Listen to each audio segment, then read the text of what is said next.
Hello, and welcome to the final episode of Ryoko Seo Mahōrea no Densetsu. Whew, yeah, I mean, chat's having a fucking field day with the emotes. We're having a field day with the feels. If you missed last episode, buckle the fuck up. But before we just slam our foot onto the accelerator of drama, let's go around and talk about how we've been. Jess, how are you? Hi. Have you had some drama yet today? I mean, I played a literal evil woman earlier for about 15 minutes of my life, and that was delightful. In Jolie's Burning Wheel campaign, that is, we did our session 0 type thing, and then like a quick little setting up scene, and that was really fun. I still have no idea what I'm doing, but I'm just gonna roleplay and see what happens. I almost feel like Burning Wheel is best played, at least at first, if you don't know what you're doing, because it teaches you to embrace the power of bullshitting. Mm-hmm. That seems fair. Which is all that game is. Yeah, I've noticed after watching Matthias and Jolie do their chunk of scene, I was like, oh, I think I see what's going on here. Yeah, like if you think Apples to Apples or Cards Against Humanity or anything like that is about bullshitting the judge, no, Burning Wheel is the original in that class of games. Yeah, it's just Fair. got dice. Fair. With dice, yeah. What else? We played over here yesterday. Mm-hmm. We did some session 0E-esque things for the Fun Shots game I've been running here. I cried. It was we had feels, and we played my game, which is out and live and wonderful, I guess. And it's very good. Well. Seems to be doing okay. What's the name of that game? Ancient Stones, and you can find it on itch.io. Wow. if you hunt for me. You can just click that link in Look chat at- right now. Look at that. And get it. It's you don't have to make it dramatic. Most people do. It can. You don't have to. Yeah, I mean, I feel like yesterday's session 0.5 was like kind of dramatic, but really not. Like it was feelsy for sure, but we kept it pretty safely in the wholesome sweetness space. Yeah. It can be emotional without being like epic in scale or something, and it can also be really cozy and domestic. Yeah. It just kind of depends on how you spin it. I've played in it a couple times, and it's gone in like 3 different directions at this point. Yeah, I mean, when we played it here the first time, it was a Disney movie. It literally was. It was an animated Disney movie from start to finish. Evil Vizier and everything. Right, yeah, we pushed him in a dimensional door and stuff, because you can't have death on screen in a Disney movie, of course. Exactly. Oh god, Lynn reminded. Yeah, there were benches in yesterday's game. There were. We learned. Let's see. We learned how found family can be a very powerful thing. We learned that trees are fucking weird. We learned that there is no end to the permutations of sheep that you can have in a role-playing game. And that every structure ever created by a person is some variation of a bench. Yeah, everything is just a bench, or was a bench at some point in its conception. Yeah. It was a good I'm here for it. I'm down with that logic. Catherine's character apparently was a great carpenter, but only of benches. Yeah. Incredible. Well, can you be a great carpenter if you're exclusively a bench carpenter? Because that's like the most basic thing. I made a bench when I took carpentry. To be fair, she made us a bench that we then added sides to and a door, so it became a house. Oh, so like a really big, really tall. Yep. I don't know. Okay. That was a great time. That was really good. Great group, and fantastic game, which again, chat, I will remind you, is on Itch.io right now. If you're like watching this on $5. YouTube, you can find it pretty Cheaper easily. than a coffee. Yeah. Depending on where you buy your coffee, anyway. That's true. It's several coffees if you buy a coffee at the right place. Good point. Janaya. Yep. Yeah. The beds were wide benches. Wide benches with a pillow on them. Yeah. So yeah, that was good. I'm glad we got to play that. What else did you have going on this week? You got back to Ultimate Games last night, right? Yes, last night. Nothing exciting has happened yet because we're just getting through the common route. Beginning bit, yeah. Yeah. Call of Cthulhu was earlier this week. We're almost done with that campaign. Are you still alive? I'm still sane and alive. Oh! Also, I rescued my boyfriend from Elder Things. That was the whole reason. Hell yeah! Oh, hell yeah! So I think I won. So you won. Yeah, is what I'm hearing. You won Call of Cthulhu. Good job. We'll really see. proud of you. We still have like 3 sessions to go. So Fingers crossed, knock on wood. It could all fall apart. As it can very quickly in that game. Yep. And Monday D&D, there was drama. I don't know. I play a trash fire, surprising literally no one. Wow. So shocking. Yeah, I've never looks at the overlay, seen you play. Sorry, I was looking at right apps. here. He is hardly trash. He's really not. He's a really good not boy. trash. We said he was trash, but we lied. Yeah. I mean, he surprised even me. He's really not trash. he's He a loves dumpster trash. fire. He loves trash, and therefore, by association, it's kind of Trash by association. in the court of garbage, one may become trash through association. Yep, basically. All right, let's move away from that weird Law and Order parody to the actual garbage. Ari, that is. Speaking not of so trash. much. Just to be clear. Yeah, let me reiterate here. I'm Ari's not trash. saying that you, Summer, are literal garbage. I would never say that. I would. Which is why I wouldn't. Why waste the energy? Yeah, this week, I mean, I'm like literally doing nothing but taking care of a baby most of the time. So that's I went to bed at 10 a.m. this morning and then got up at like 3 because when our sleep cycle is just slowly circling around where we're staying up later and later and later and getting up later and later. So I tried to go to bed at like 4:30. And then he just decided that sleep was for the week, and all he wanted to do was scream and tell me about his tragic life. But yeah, this week was cool. Just super nothing. We had our I'm like trying to think of what I did. We had our first 2 sessions of the new Urban Shadows campaign that's going on over on Off the Table, which was awesome. New characters, and we have like 2 very distinct groups of people, which is like one who is like, we don't want no problems, like we don't want no trouble, and the other one that's like, we create every single problem and all the trouble that has ever existed in the world, and it's really good. So I'm just doing production for those, but it's really nice to watch a stream and also watch Urban Shadows without constant scheming happening in my brain.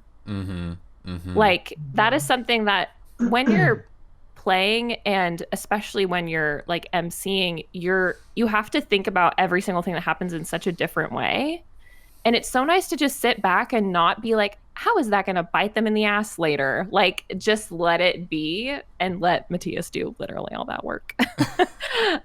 So that's been good. And then Jess finishing her game finally inspired me to finish my fucking game. Hell yeah.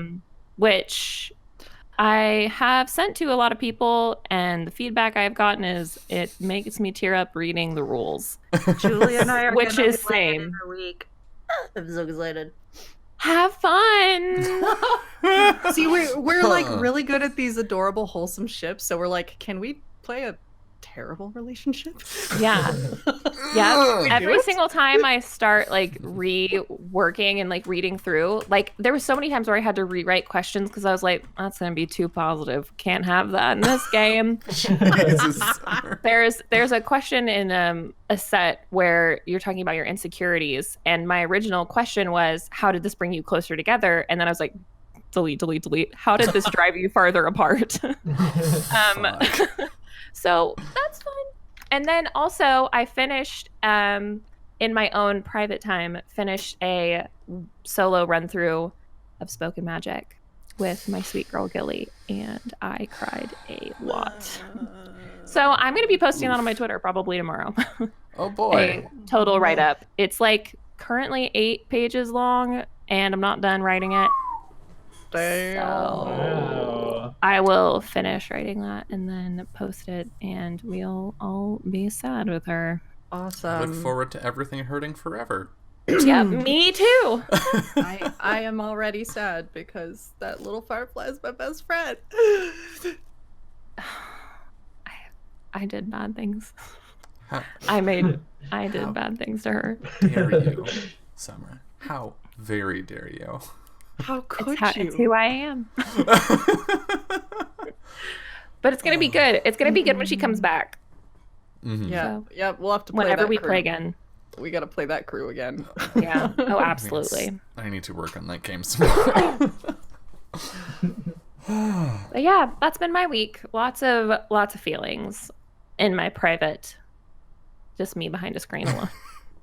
I'll say, like, production, I think on the face of it looks a lot easier than GMing, and I think maybe in some ways it might be, but I think it's also just differently engaging from GMing. Like, I haven't done pure production. I've only done it once. I did it for our Bluebeard's Bride one shot for Fun Shots.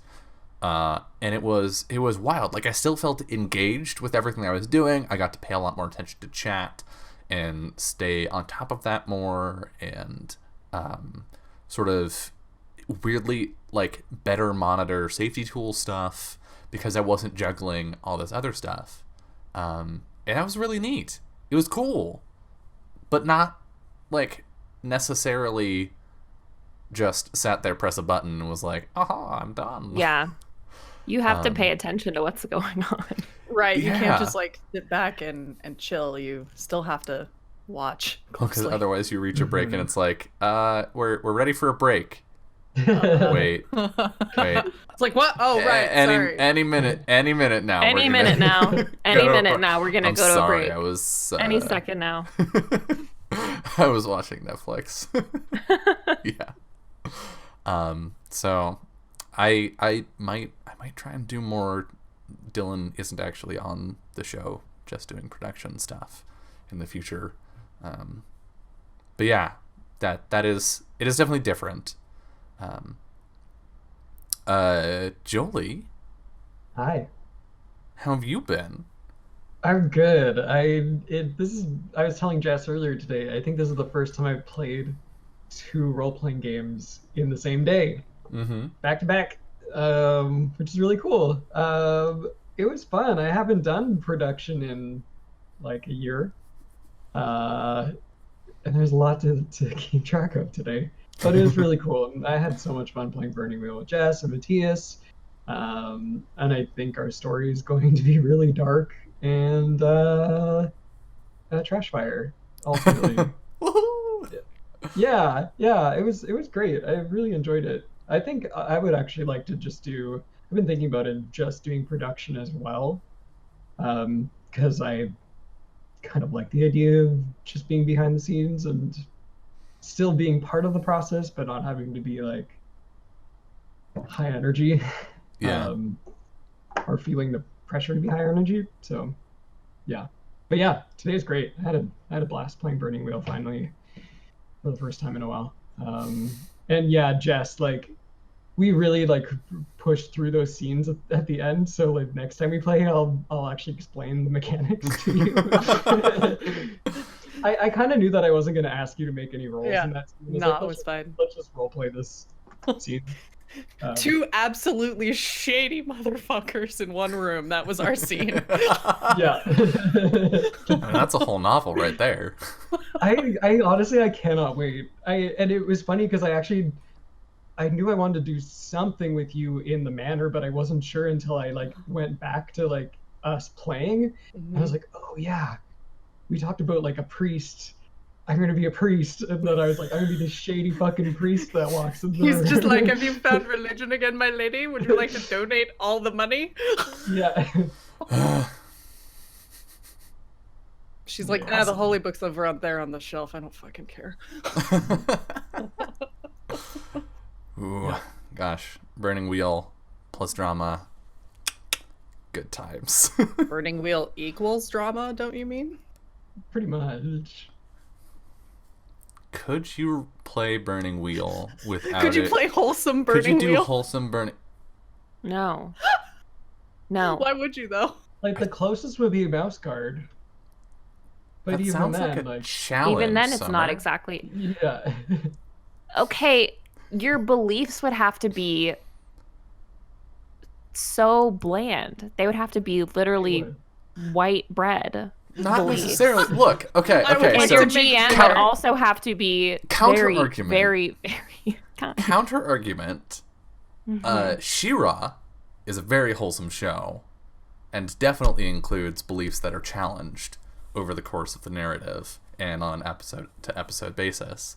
That is like the entire core of She-Ra, of Adora as a character in that show, is that she has a set of beliefs which are being challenged over the course of the show, but they are challenged in ways that promote wholesome concepts. There was a So- group on Twitch, I can't remember the channel that they played on, where they played a Harvest Moon version of they played Burning Wheel, but they were like villagers in like a Harvest Moon Stardew Valley type Oh my god! town. Because you can, like there's life paths Yeah. and farmers and shit. So Yeah. they're like, yeah. So I don't know how wholesome it ended up being. Burning Wheel, but make it Stardew Valley, I okay? heard one of the characters like married the like fairy goddess from the forest, and like Oh, yeah, hell yeah. That's Yeah. what I'm about. Summer's like, let me marry every fairy. I was gonna say, somebody make a Burning Wheel hack that is just the Stardew Valley TTRPG. yeah. Wow. Someone All right. stole my pig. Oh no. I mean, Jess, Oh, I feel like no. that's gonna happen in our campaign. That's like very possibly a plot point so that someone steals a pig.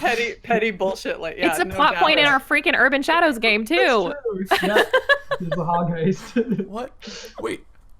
Hog heist. You know what? Yeah, You there know was a what? hog ranch, and just it doesn't matter. It was a power play. The pigs are fine. They're happy, living a good piggy life. It's a good place to dispose of bodies too. So Yeah, because they'll eat anything with no remorse whatsoever. That's true. Yikes. yeah. There's an actual pig murderer. So it's the final episode of Legends of Mahōrea today. This conversation just couldn't get going. Someone's like, I did not need to learn that about pigs this day. Yeah. This Go is look it not up. new knowledge. I just wasn't expecting to have it come up. So, oh god. I played some games this week. E3. Jesus Christ. Was that this week? That was this week. E3 was the Jesus. beginning of this week. So Sunday, Monday, and Tuesday, I did co-streams of the E3 conferences. I think the only one I missed was Bethesda, and I went back and watched that afterward. But I covered the Microsoft show, the PC gaming show, Square Enix, someone else in Nintendo. And yeah. Nintendo just. Yeah.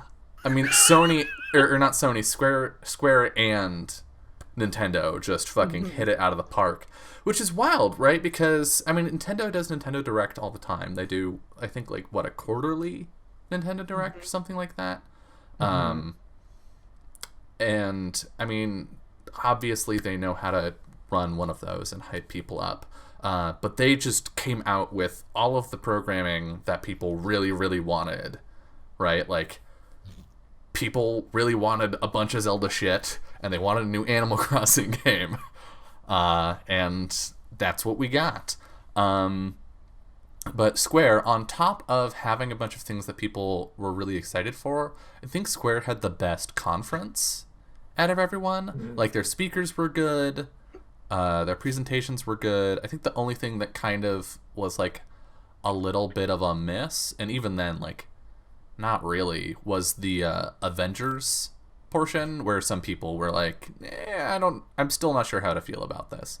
But I think just generally the fandom around Avengers stuff is more wary and hard to please. So that makes sense. But, like, the Final Fantasy VII portion of that, like, the gameplay was amazing, but, like, ignoring the stuff we saw of the actual game and just looking at, like, the presenters standing there and talking about the game, it was such a good presentation the entire way through. And then, like, you look at Xbox and it's or like Ubisoft, that's the one I forgot to mention. They're just like, yep, we're devs and we have to talk about our game in front of many people. I think PC Gaming Show probably had the hardest time with that, because it's not a developer conference, it's a, like, industry conference. And so you get lots of small developers who have to stand up in front of a large crowd for probably the first time like, ever. And there were a couple people that were clearly very nervous, which, like, it's just hard, right? It's hard to watch that and be like, no, it's okay. People are excited for your thing. Just be excited for the thing, and it's fine. Yeah, don't worry. They're gonna be okay. Yeah. They're happy you're showing them things. Yeah, we just want to see a thing. And, like, don't be an asshole, I guess. Don't mention loot boxes, probably. Yeah, right. Don't mention loot boxes, and don't expect a lot of applause for mentions of the Epic Game Store right now. But yeah, it was a really good set of conferences, and I think the funny thing that happens to me every year with E3 is the conferences happen before E3. And then the actual convention opens, or the expo, whatever, opens, and people go to it, like, physically you're there and, like, go to booths and stuff. And I'm just like, no, E3's over now. E3 ended on Tuesday with the end of Nintendo Direct. Like, that's it. E3's done. Yeah, I noticed a lot of the channels, like, released some footage and other, like, side interviews from the demo floor later in the week, which was cool. Which, I mean, makes sense. If you get access to devs or people connected to the games, you can get even more information on that stuff, then absolutely that's super interesting. But, like, for me, the fervor of excitement, right, is just the conferences. That's where the most exciting stuff happens. And maybe I'd feel differently if I went there and got to actually, like, play demos and try some of the games that were announced out.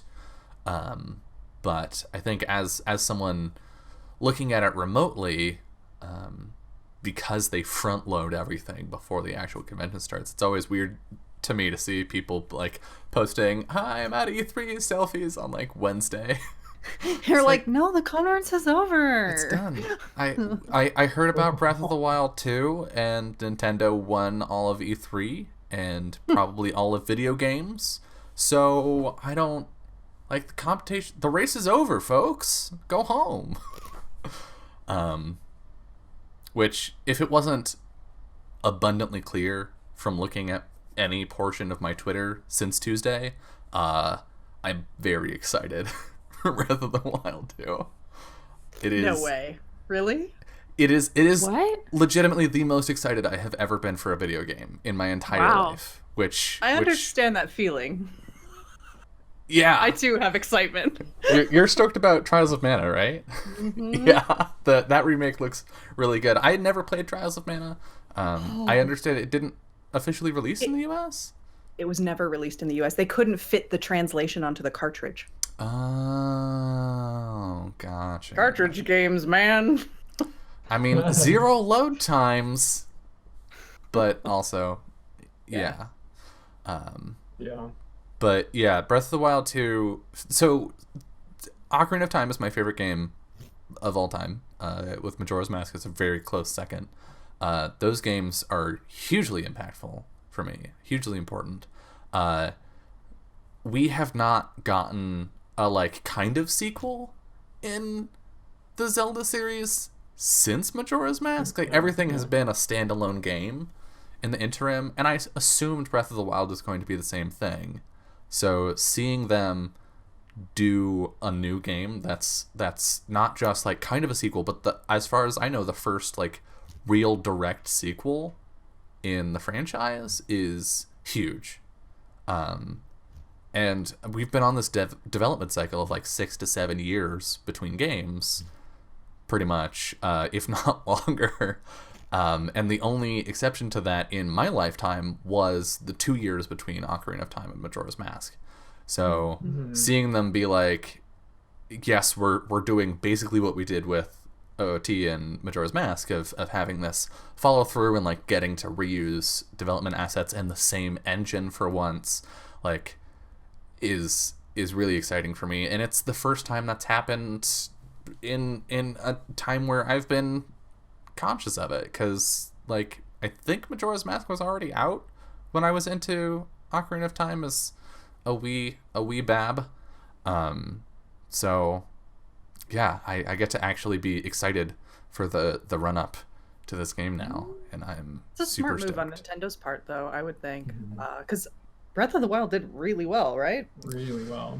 Yeah, I think it got mixed critical reception, but as far as sales go, it did really well. And I'm sort of hoping that because the relationship between players and developers, I think, is a lot closer now than it was in, say, the 90s, that a lot of the things that were received poorly about Breath of the Wild will be changed in some way, if not like not necessarily made to match what all of the gamers were like, it should be this. I am a master of game design and I know how this should be. Like, if it's not the things that people specifically demanded, in some kind of iteration or adjustment to the major criticisms of the games, I think would be really good, and probably in my view more likely now than it would have been 20 years ago. The feedback loop is shorter because the internet exists. Yeah. Mm-hmm. Oh God, I just Did made it get myself feel mixed very reviews? old. I don't remember it getting mixed reviews. I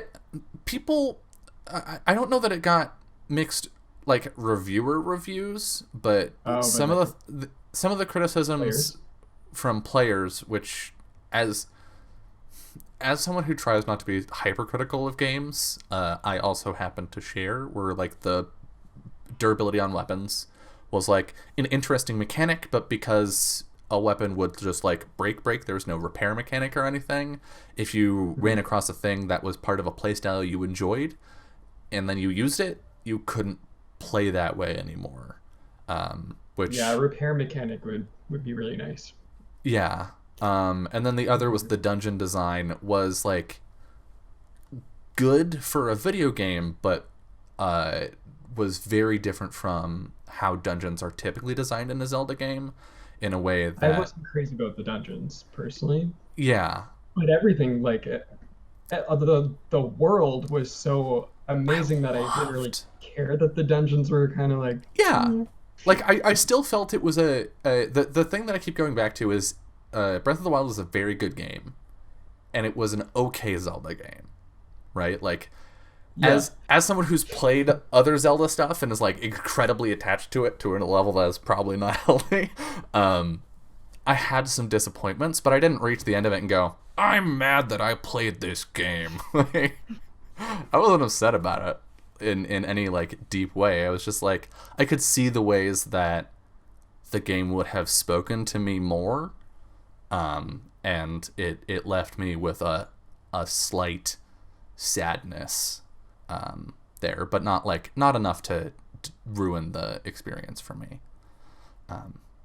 But yeah, that said, my My ET coverage was at the beginning of the week, and we're already like 30 to 40 minutes into this episode, and we haven't started. So I'm just gonna cut myself off there. Are we delaying the inevitable? Yeah, we are. I mean, maybe a little bit. But chat, I think you might be here for some Ryu drama, if I'm not mistaken. So They know that we bullshit for a long time. They're Yeah. used to it.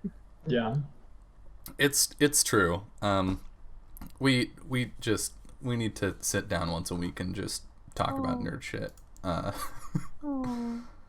you. What? Chat. What did chat say?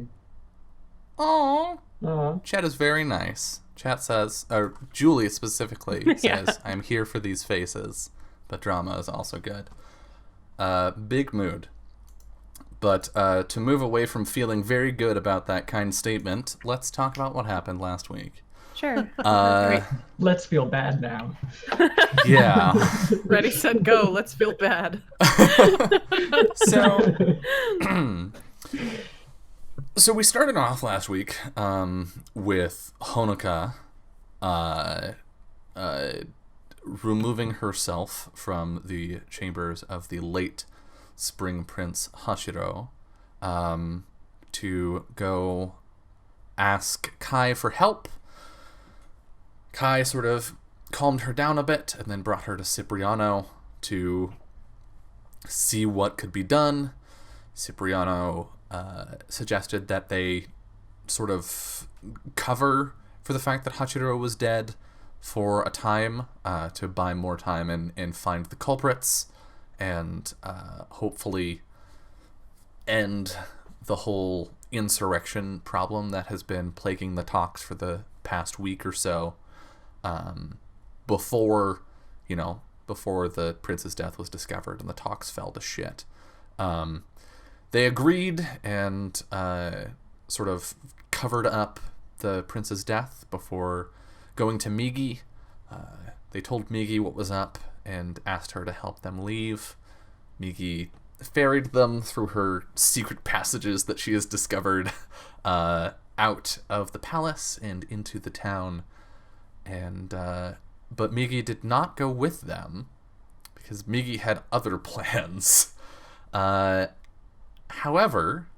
as the Summerlander and the Springlander headed off into the city, upstairs in Honoka's chambers are horrible winter boy rather woke up from his coma essentially and walked his way out of Honoka's closet and began fumbling his way around toward what the hell was actually going on after he'd been unconscious for several days. He discovered Hachiro's corpse, sussed out what had happened, though we still don't have a clear picture as to how he knows what happened to Hachiro.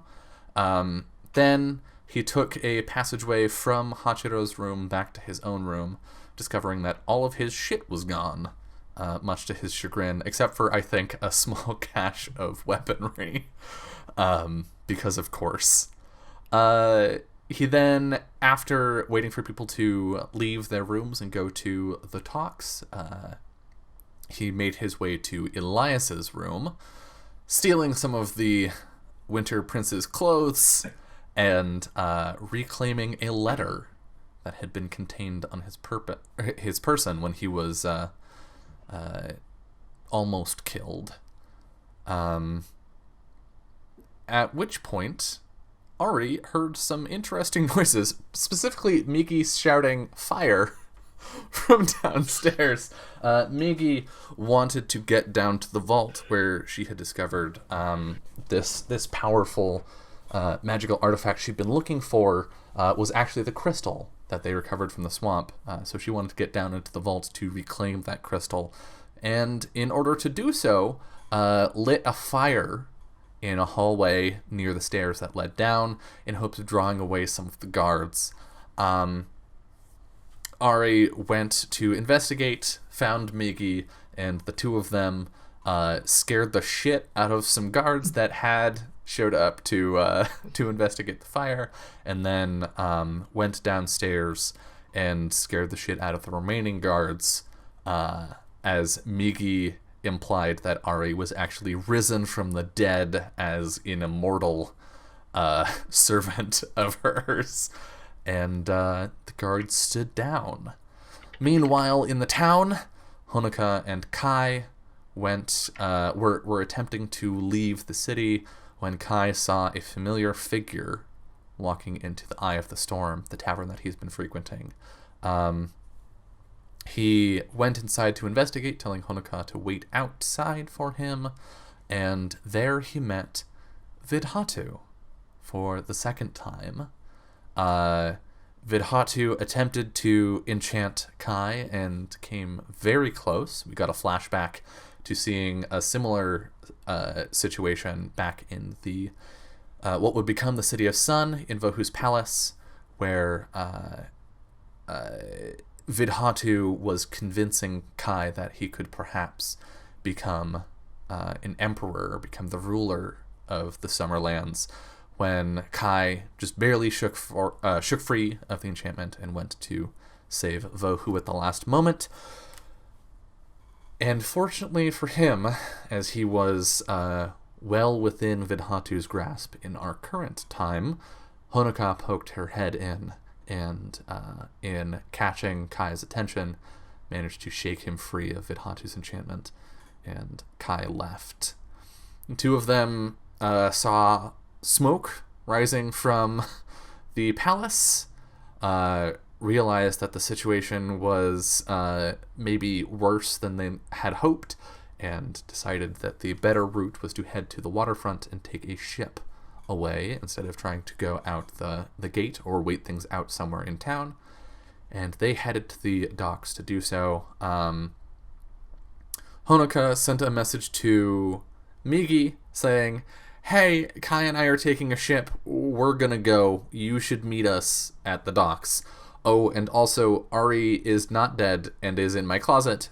Please bring him as well." Unbeknownst to Honoka, Ari was obviously not in her closet. Ari was busy being an undead reaver of some kind in the basement of the palace. They got into the vault. Migi touched the crystal, and something happened. A voice that was not Migi's spoke through Migi's body, thanking Ari. Typical day for Migi. But several moments later, Migi seemed fine. And so they headed back upstairs, as their lies to the guards were beginning to become a little threadbare. Went upstairs, heard the sounds of death, of violent death specifically from further in the palace, and Ari handed his letter, which is addressed to the Summer General Kai in the event of my death, handed this letter to Migi, and walked to follow the sounds of death, where he saw Varun and Vidhatu slaying the guards in the central foyer of the palace. Vidhatu tasked his sister with taking care of Ari, and then proceeded on his way, saying that he had some princes to kill. And that, my friends, is where we come back today.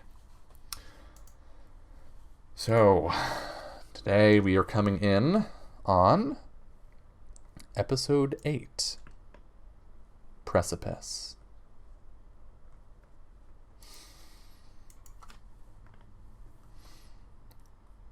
Evil is apathy. It doesn't care who's hurt or what's lost in pursuit of its goals.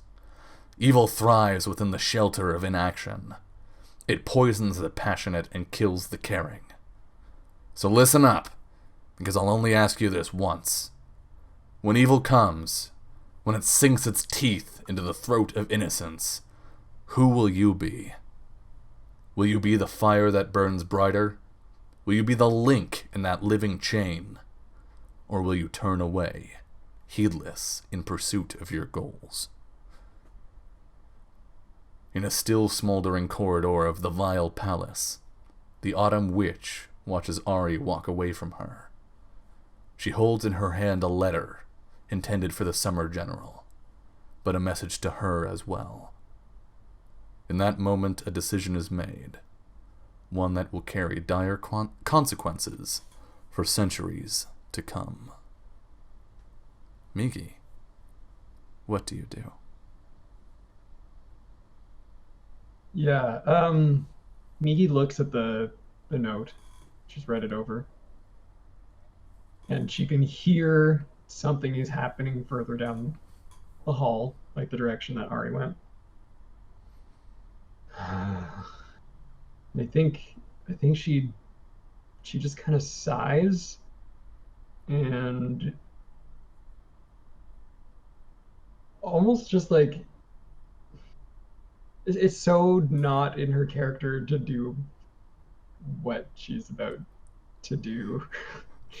But under her breath, she just says, "My words invade your mind, dragon sign." And I'm gonna cast Migi's version of dragon sign. Okay. Yike.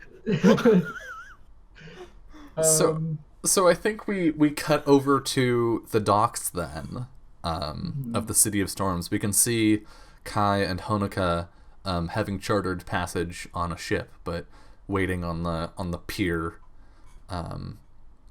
for Migi, presumably, as far as Kai knows, to arrive.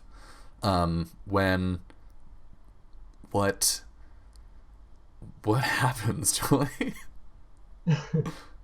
Yeah. So where's Kai standing right now, Jess? Like, what's he looking at? I think at this point he has probably gotten Honoka secured on the boat and is like waiting, because if they needed to start to sail, he's just gonna jump because he can do shit like that. So he's sort of waiting at the docks to see if he can see her coming as intended. Waiting for just a few more minutes. Yeah. Is this kind of like the end of the day, Dylan? What time of day is it? I think. Isn't it kind of hard to tell because there's like a storm? Yeah, I know there's a storm on one side, but like the ocean looked like. Yeah, here we are. That sort of juxtaposition, right? We can see the sun shining down. I think it's on toward the evening. It's not dusk yet, but it's getting there. We're getting like the first hints of orange. Yeah. As the sun streams down over the docks. But the palace, yes, that entire half of the city and the lands beyond are shrouded in deep black storm clouds. Other than potentially the fire in the castle. That has burnt out, fortunately. Oh, okay. Yeah, so Kai, if you're like sort of helping Honoka onto the ship or whatever, you get like a pang in your chest and your heart sort of starts like racing quickly, like something's wrong. Ow. And the sun, if it's setting, gets really, really red as it drops behind the horizon. And it seems like no one else is noticing this, but like as it does, the entire ocean starts turning red, like blood, and like everything's just blood as you're like looking around, and it's like very clearly you're the only one experiencing this. Mm-hmm. And cool. I think in your panic or some like trying to figure out what's going on, you turn around and there's just like a shadowy version of Migi standing behind you. Sweet. With her glowing eye. And then like these words like shoot out of her eye, like almost like right into your like vision to send you this. Okay. Yeah. And what does the message received? I hope so. Yeah, so the message would read, General Kai, if you're looking for the demon children, they're here. They're going to kill your winter lord, Ari. Oh yes, he's still alive. For now. Do what you will with that, Migi. Nice of her to sign it. Okay. And then everything kind of like evaporates. And I Yeah, think when you turn back around, the sun hasn't actually set. It's still like slightly above the horizon. Mhm. So I think there's definitely a moment of Kai just sort of getting his bearings back into the real world, and we probably hear Honoka somewhere behind him sort of call to him, noticing he's not okay. Yeah, I think she was like tending to the animals and like trying to keep him from freaking out about being on a boat. Yeah. And I think he just sort of waves it off, and we don't have to roleplay it out because obviously we're missing a vital component. But he just sort of calls out very briefly, like, "I will be right back. Just wait. If I don't come back, sail." Is the instruction that I think he gives the whoever is actually like captaining the ship. Mm-hmm. Or like, he tells Honoka, he's like, "I'll be right back. Don't worry." And then sort of tells the captain, like, if I'm not back. Yeah, if I'm not back in like 20 minutes or like 10 or 20 minutes, go. Yeah, Honoka gives you some like vaguely anxious, like, I don't know if that's such a good idea right now. Yeah. But all right. And he will also leave Ata on the boat. Okay. And then we see Kai running toward the palace as rain begins to fall around you. The boom of thunder shakes your bones, but you know where you're going. Yep. And that is at a dead run. And we cut to Ari. So I would like you to roll me some initiative. Can Because do. It's that time. We're also going to need some battlefield objects. Feel free to chime in, Jess and Jolie, even if you're Where not. are we at right now? Exactly. You are in the foyer of the palace. Tapestry? Right in the entrance. Burning tapestry. Oh, that initiative. That's a 5. Okay. Oh, okay. Let's see. What is Varun's It's initiative? Oh. Okay. It's a well, 2. fortunately, it's not. It's not your defensive stat because we have the longbow for this session. Yeah. So Thank God. God. you would already be dead. Yeah. I mean, there is a thing you can do on your turn to like adjust your initiative. but Yeah. You have to spend a turn to do it. Yeah. It's fine. I believe Yeah, in you. I'm coming to save you. I get to dodge and shit, right? Was this like winky faced lady the bandit before? No. Is this Varun? Yeah. It's Varun now. Gotcha. Okay. She looks a little What's that? different for mainline. Look, I haven't had time to do the art. Jeez. But also like she looks very different I was gonna say, now. who is this? She has skin that isn't blue and she doesn't have horns. So, and which I also pointed out, I think when we saw Vidhatu for the first time in Legends of Mahōrea, that he does not have green skin or horns. Yeah, they look like people. They do. Interesting. Weird. Weird. All right. So, you're not going first. What? So I think Shocker. she steps down the stairs, and what is Ari's first move? What is Ari like? Does he wait for her to attack and then try to respond, or is he going to try and get the first attack in? Nah, he's too chill for that. He's definitely gonna wait because he hasn't seen her fight before, so he wants to figure out kind of what her jam is. Yeah. Oh, we need battlefield objects, right? Somebody said yeah. tapestry. Tapestry. Yeah. Tapestry. Tapestry. A Technically statue, maybe. Technically the same statue. in a way in that it's a giant bolt of cloth, but perhaps a carpet. A carpet. I think rug. there are corpses. Right? Yeah. Right, we've used those as objects Are. before. Yeah. And Does that- We've used Near corpses. live people trapped in Yeah. ice as objects too. We've used live people who were bleeding out as objects. I'm in actually the going to do OAV. dead guard and dead servant Ow. And blood. Oh damn! as Pools our of blood. Are we doing 10 or 5? just 5. Okay, cool. So, she starts walking toward you, and she has her guard down. She's not up in like a fighting stance. Right.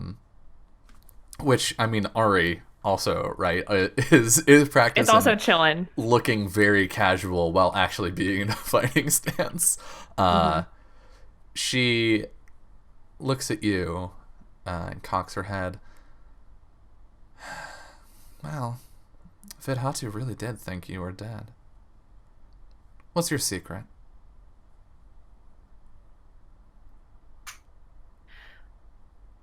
I don't think my being alive has anything to do with me, but more his ability.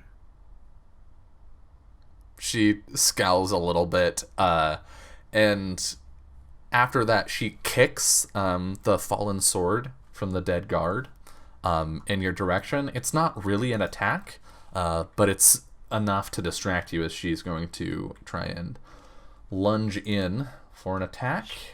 Sure. Let me roll to hit.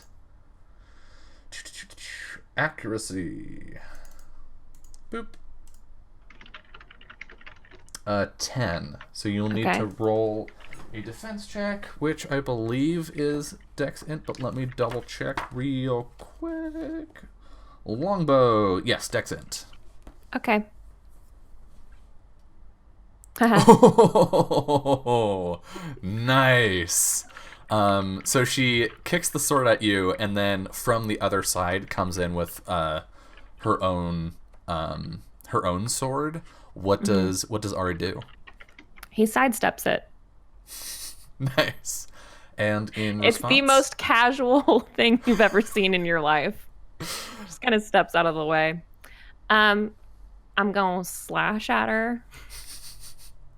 I'm gonna try and hit her with his own sword that he brought. Wow, here he you go. brought his own sword. Wow. Yeah, he didn't rely on her to provide the weapons. Brought his own sword to the fight. That's so sweet. Here I go. All right, that is a 12. She technically can beat it, but we'll see. Technically, yeah.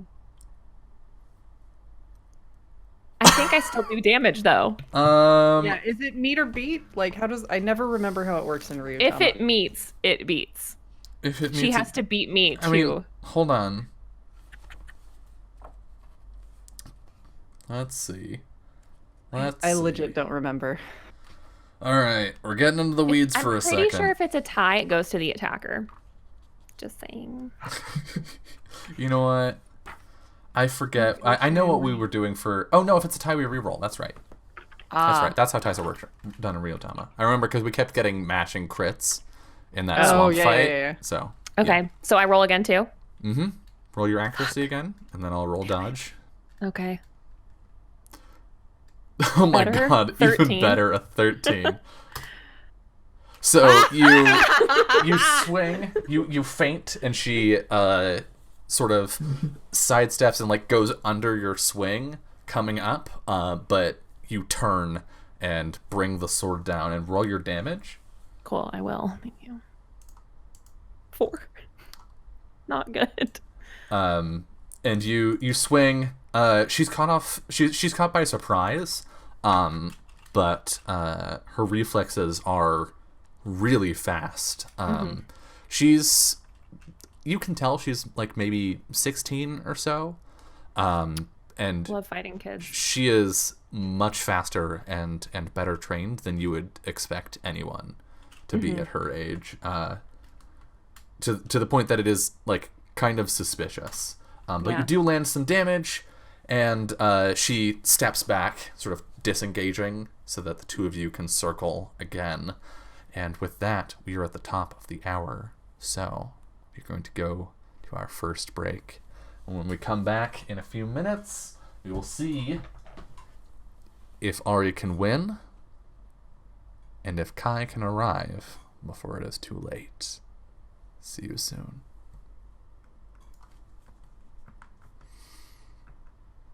Welcome back to the finale of Legends of Mahōrea.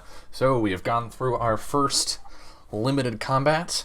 And actually, Kai, I would like you to roll initiative. Let's see how quickly you can... How fast I get my really Get your hot ass over here, there. baby. Yeah. Okay. I'm coming to save you, honey. I hope. SOS, I'm weak. Where my chicks at? Oh, let's see. Initiative. Ari like literally rose from the dead just to die again. So Fuck! Ooh, Hey, it's better than look. Ari's. Yeah, you looking better than me. And thank God you get to roll to dodge. Yeah, no shit. Kai at a 6, and then move that here. All right. So, Ari, you have gotten a grazing blow on Varun, and the two of you have sort of disengaged. And as you're circling, she asks, "Why are you even doing any of this? You don't like these people." That doesn't mean I want war. Think of all the work it could bring you. I have enough work as it is, and I can only take one job at a time. She laughs a little at that. Think about what you could protect if you gave up now. Who you could protect?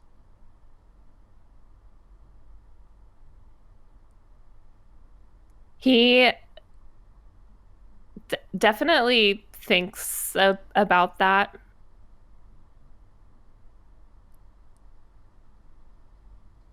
You have already made it abundantly clear that you're out to kill me. Well, as long as you're on our way. I like a good fight. Me too. And then she jumps forward, and I think she, as she runs forward, she grabs the edge of the carpet that you hadn't noticed you'd circled onto and pulls to get that +1. And then she's actually going to concentrate too. Oh, bitch.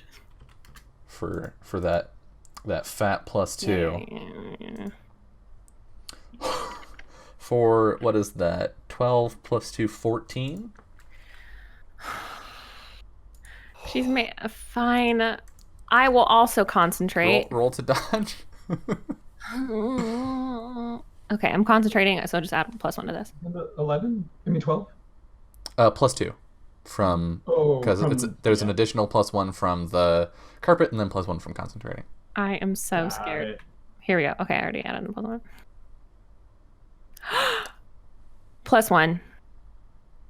+1 from concentrate. Oh my god. Yes. So think again, sucker. So you Hey. lose your footing a bit and step back. Hardly. And she lunges forward with the sword, and it goes like, you have to block and deflect, and it goes maybe an inch from your face. And you have Kai. As this is happening, you're running through the town. Please roll hard exercise for me. Sure. I want to see how fast you can get through this town. Oh, Yeah, baby, an run! 11. All right. He's a fucking marathon runner, I guess. Yeah, so I think there's we see you running through and just like body checking people Yeah, as definitely. they try to get away from whatever is happening at the palace. And I'm bigger than they are. It's fine. yeah. And you make it a significant way through. I think you're probably like halfway there already. And then Ari, as sparks fly from your two swords sliding across each other, what do you do? Yeah, I think that he kind of takes a step back and he says, Who taught you to fight? She stops in her tracks, sort of surprised. Our father.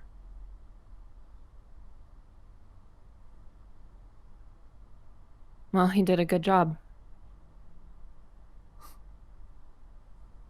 And then Good he's gonna enough. fucking swing at her. All right. Let's do Here it. I go! Oh my god, 13. Whoa. You just can't roll low tonight except for your initiative. Oh, so Again. close. Roll Again, damage. motherfucker. Somewhere there's a chibi version of Kai doing this and a chibi version of Ari. No, we tied. We tied. Oh shit, you're right. You're right. Roll Sorry, I again. miscounted. I thought you got a 14. All right. Wow, go we're ahead. so evenly matched. Roll. This is. I What does love when this the look dice like do in this. the Yeah, what universe though? Yeah. These What's constant Ari's ties. attack? So I think that he does. It's not kind of cocky. It's really cocky. He's going to basically brand. mirror her moves back at her. So exactly the way that she has attacked him, like he's coming back to basically show her, like, I know you, like I get what you're doing here. But obviously that would give her an opportunity to defend her own block. Mhm. So I think that he basically comes at her with this first attack that's hers, and then is going to slip in to see if he can't get her again with like one of his own moves. Yeah. Being sneaky, trying to catch her off guard. You swing at her, and you see a moment of recognition where she knows what you're doing, and deftly parries the blow, and then go ahead and roll. Okay. Another 13. Lucky number 13. And she's not as Oh. lucky the second time. I'm just so good. You come back around, roll damage. Okay. 8. Ooh, a significant hit. You move around, and I think maybe you have like a dagger or something that she didn't know about, that you come around and you just like bury it I to the actually hilt. do. I actually do have a dagger. A couple, actually. You bury it to the hilt in her side, and she pulls away, and we see a spatter of blood on the stone floor, and it's a dark, almost black red, which is, you've stabbed a fair number of people, certainly not what you would expect. And she holds her wound in pain and grits out, "You know, Vidhatu knows where his family is. Kai's family." And you hear sort of an echoing in those words, and I would like you to roll Spirit.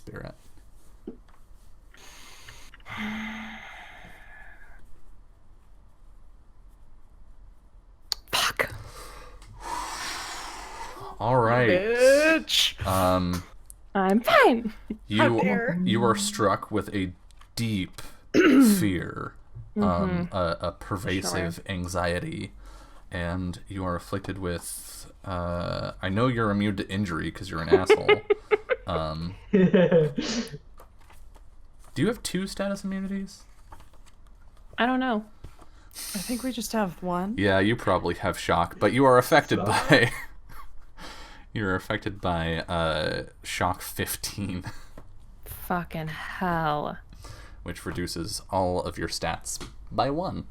Yeah, I see that. And I don't like it. How do we see Ari react to that as he's gripped with fear, probably for the first time in a long time? Yeah, even when he was dying, he was like, "This is fine." I guess this is what's happening now. Just it. I think that it's very subtle, but we haven't really seen him stumble at all in this fight. Like, he's very sure on his foot, and he just kind of stumbles back a little bit. Like the blow of her words has done more than any blow of the sword. And he kind of like shakes his head, and she's just sealed her own deal. She's done for now. All right, Kai. Give me more of that hard exercise. More of that good jogging. Run. Holy shit! Yes. Gotta get there. A cart comes across the road, and you just like dive over it, like sliding over the hood of a car. Yep. And you find yourself at the gates of the palace. You can hear the sounds of fighting inside. Ari, it is your turn. She's going down. Here I go. I'm gonna hit her again, but all my dice suck now. I mean, it's okay. You'll still get a 13. Oh, wow. No, 16. Sorry. How is that even possible? What is wrong with you? Sometimes you just rock. High quality weaponry and yeah, I mean, you hit. Dude. Yeah. Roll your damage.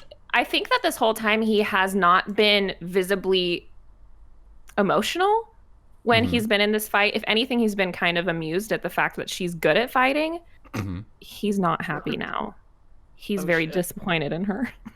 The worst thing. Does he yell? Do we hear like a Ki shout from him or something? Dylan, has he ever yelled in his life? No, but you're describing. He's not going to start now. I just wanted to ask what it You looked can be like. angry without yelling. Okay. Jesus. Don't worry, the loud one is on the way. 8. Jesus Christ. Yeah. You swing your sword and she moves to parry. I think not expecting you to be as forceful as you are with your swing, and you just knock the sword to the side and cut a gash across her ribs. And when that happens, she takes sort of a step back and then compresses and lunges forward. And I'm going to spend 1 LP, and she is critting her attack. So please roll to dodge, and if you crit, I will be sad. Okay. No. Okay. Sucked. Woo! All right, and then for damage, I believe she rolls twice. She rolls double dice. So I'm just going to press her damage. Rude. Damage roll twice. Once, twice. Please take 15 points of damage. Okay. And there's like a grunt, and another spatter of blood, as she returns the favor, and there's like a moment as she jumps forward where you're like, okay, she's coming at me, I'm expecting this, and then she just sort of isn't in front of you anymore, and we hear this like sound of ionizing air and a crack of thunder as she appears behind you. Bitch.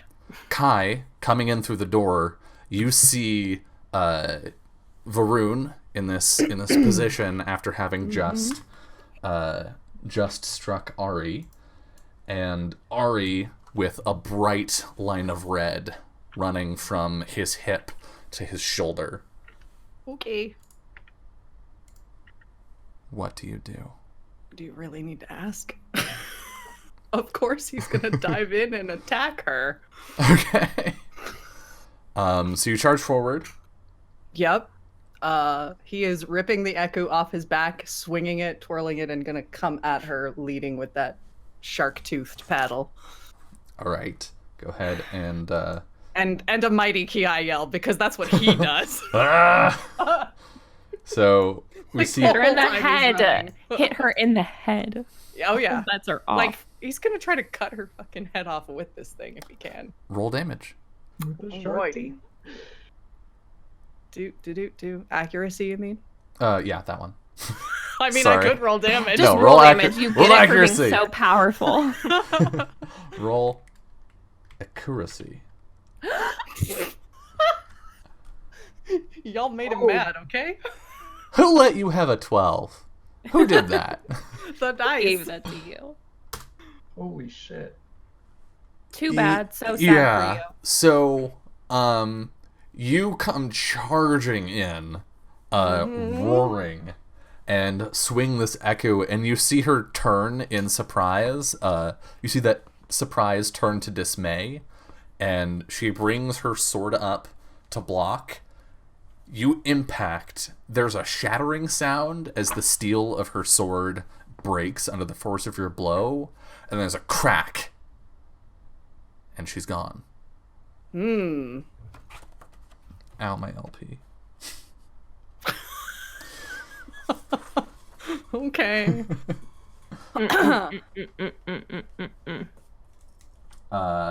And then, Ari, you are in intense pain. And, No kidding.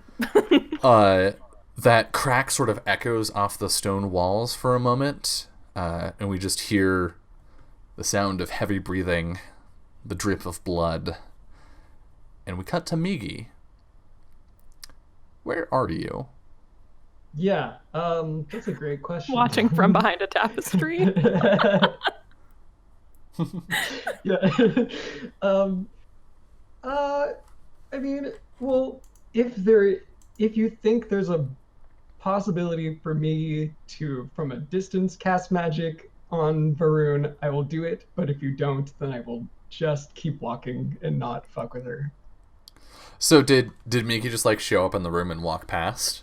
And like, Yeah, this like fight is because happening and I'm the out? stairs are gonna like go up to the next sort of chambers and stuff, right? Yeah. So at some point during this fight, we saw Migi in the background just walk through. So where are you now? So she heads up to the ball quarters to look for Gekido. Okay. I have to roll a die. Oh, wait, I should have assigned numbers to things first. Jess, pick a number between 1 and 6. 4. Okay. Summer, number between 1 and 6. 2. Okay.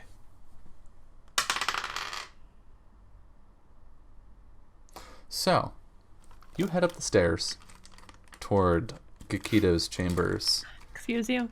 And as you're walking along, you hear shouting, panic shouting, Gekido's panic shouting, and then silence. And then you hear the door to Gekido's room open. What do you do, Migi? Is there anywhere I can hide in this hallway? You might be able to duck into a room if you move very fast. I think that's what she would do. Okay. Roll Dex int. I think int to like identify a good hiding place. Yeah, I'll just roll the like dodge skill, I guess. That's Dex int, right? Mm-hmm. A 10. Okay, so we hear this. We see the look of surprise, perhaps, on Migi's face, and then we cut into the hallway where we see Vidhatu walking, and he shakes blood off of his sword, and then stops next to a door and tilts his head for a second.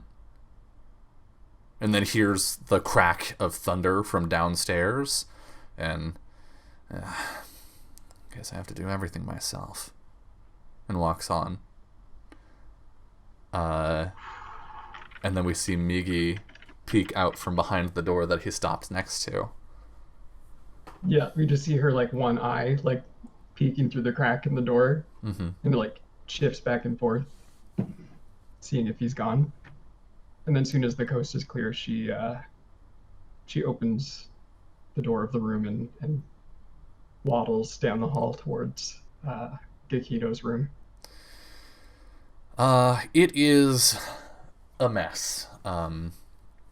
Guards and servants and various members of the delegation lay strewn about the halls. and within the rooms. And when you get to Gakito's room, the door is wide open, and you see him in his chair, just sort of sprawled back over the back of it, with a bright crimson wound in his chest. Is he still alive? You wouldn't bet money on it.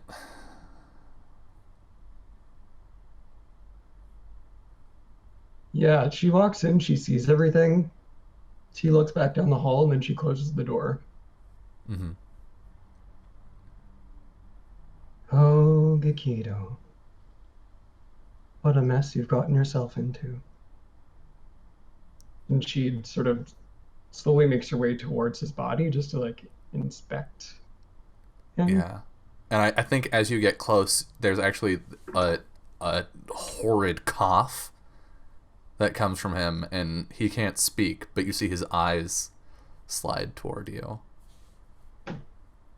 Yeah, and Miki looks down on him, and like a grin kind of creeps across her face. Well, it looks like they did my dirty work for me then. It's funny how these things work out. You see his fingers twitch slightly. Oh, I'm sure it'll pass soon. Try not to fight it, it makes it worse. I think that's what your mother told me when she trapped me in that tower.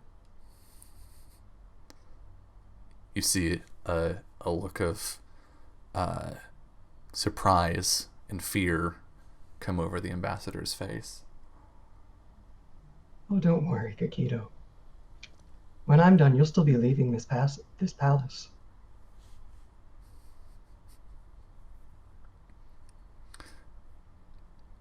And Miki reaches into her like pocket and pulls out the black crystal that she got from the vault.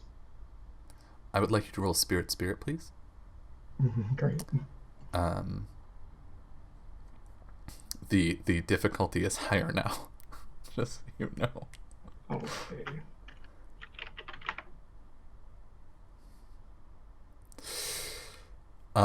And we see Migi's eyes go black. And we hear that voice that we heard in the vault say, I see. You seek a vessel. Well, I think that can be arranged.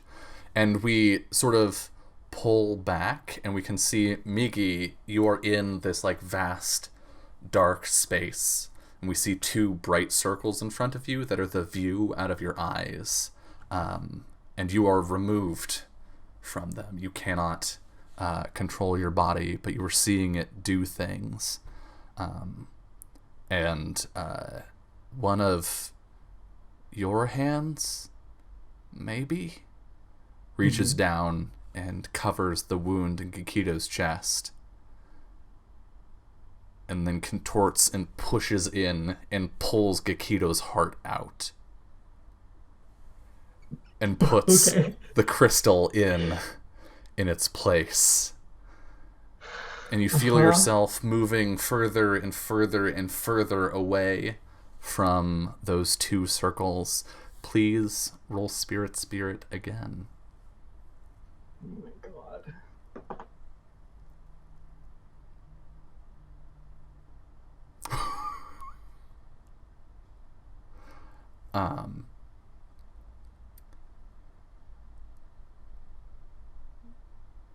You see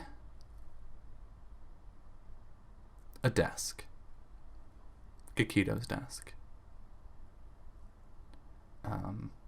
And you see yourself from where you sit in his chair. And you see a smile creep across your face. I needed a body as well. My thanks, Migi. He leans down to whisper in your ear, and it's at this point you realize you can't move. I hope this one serves your purposes.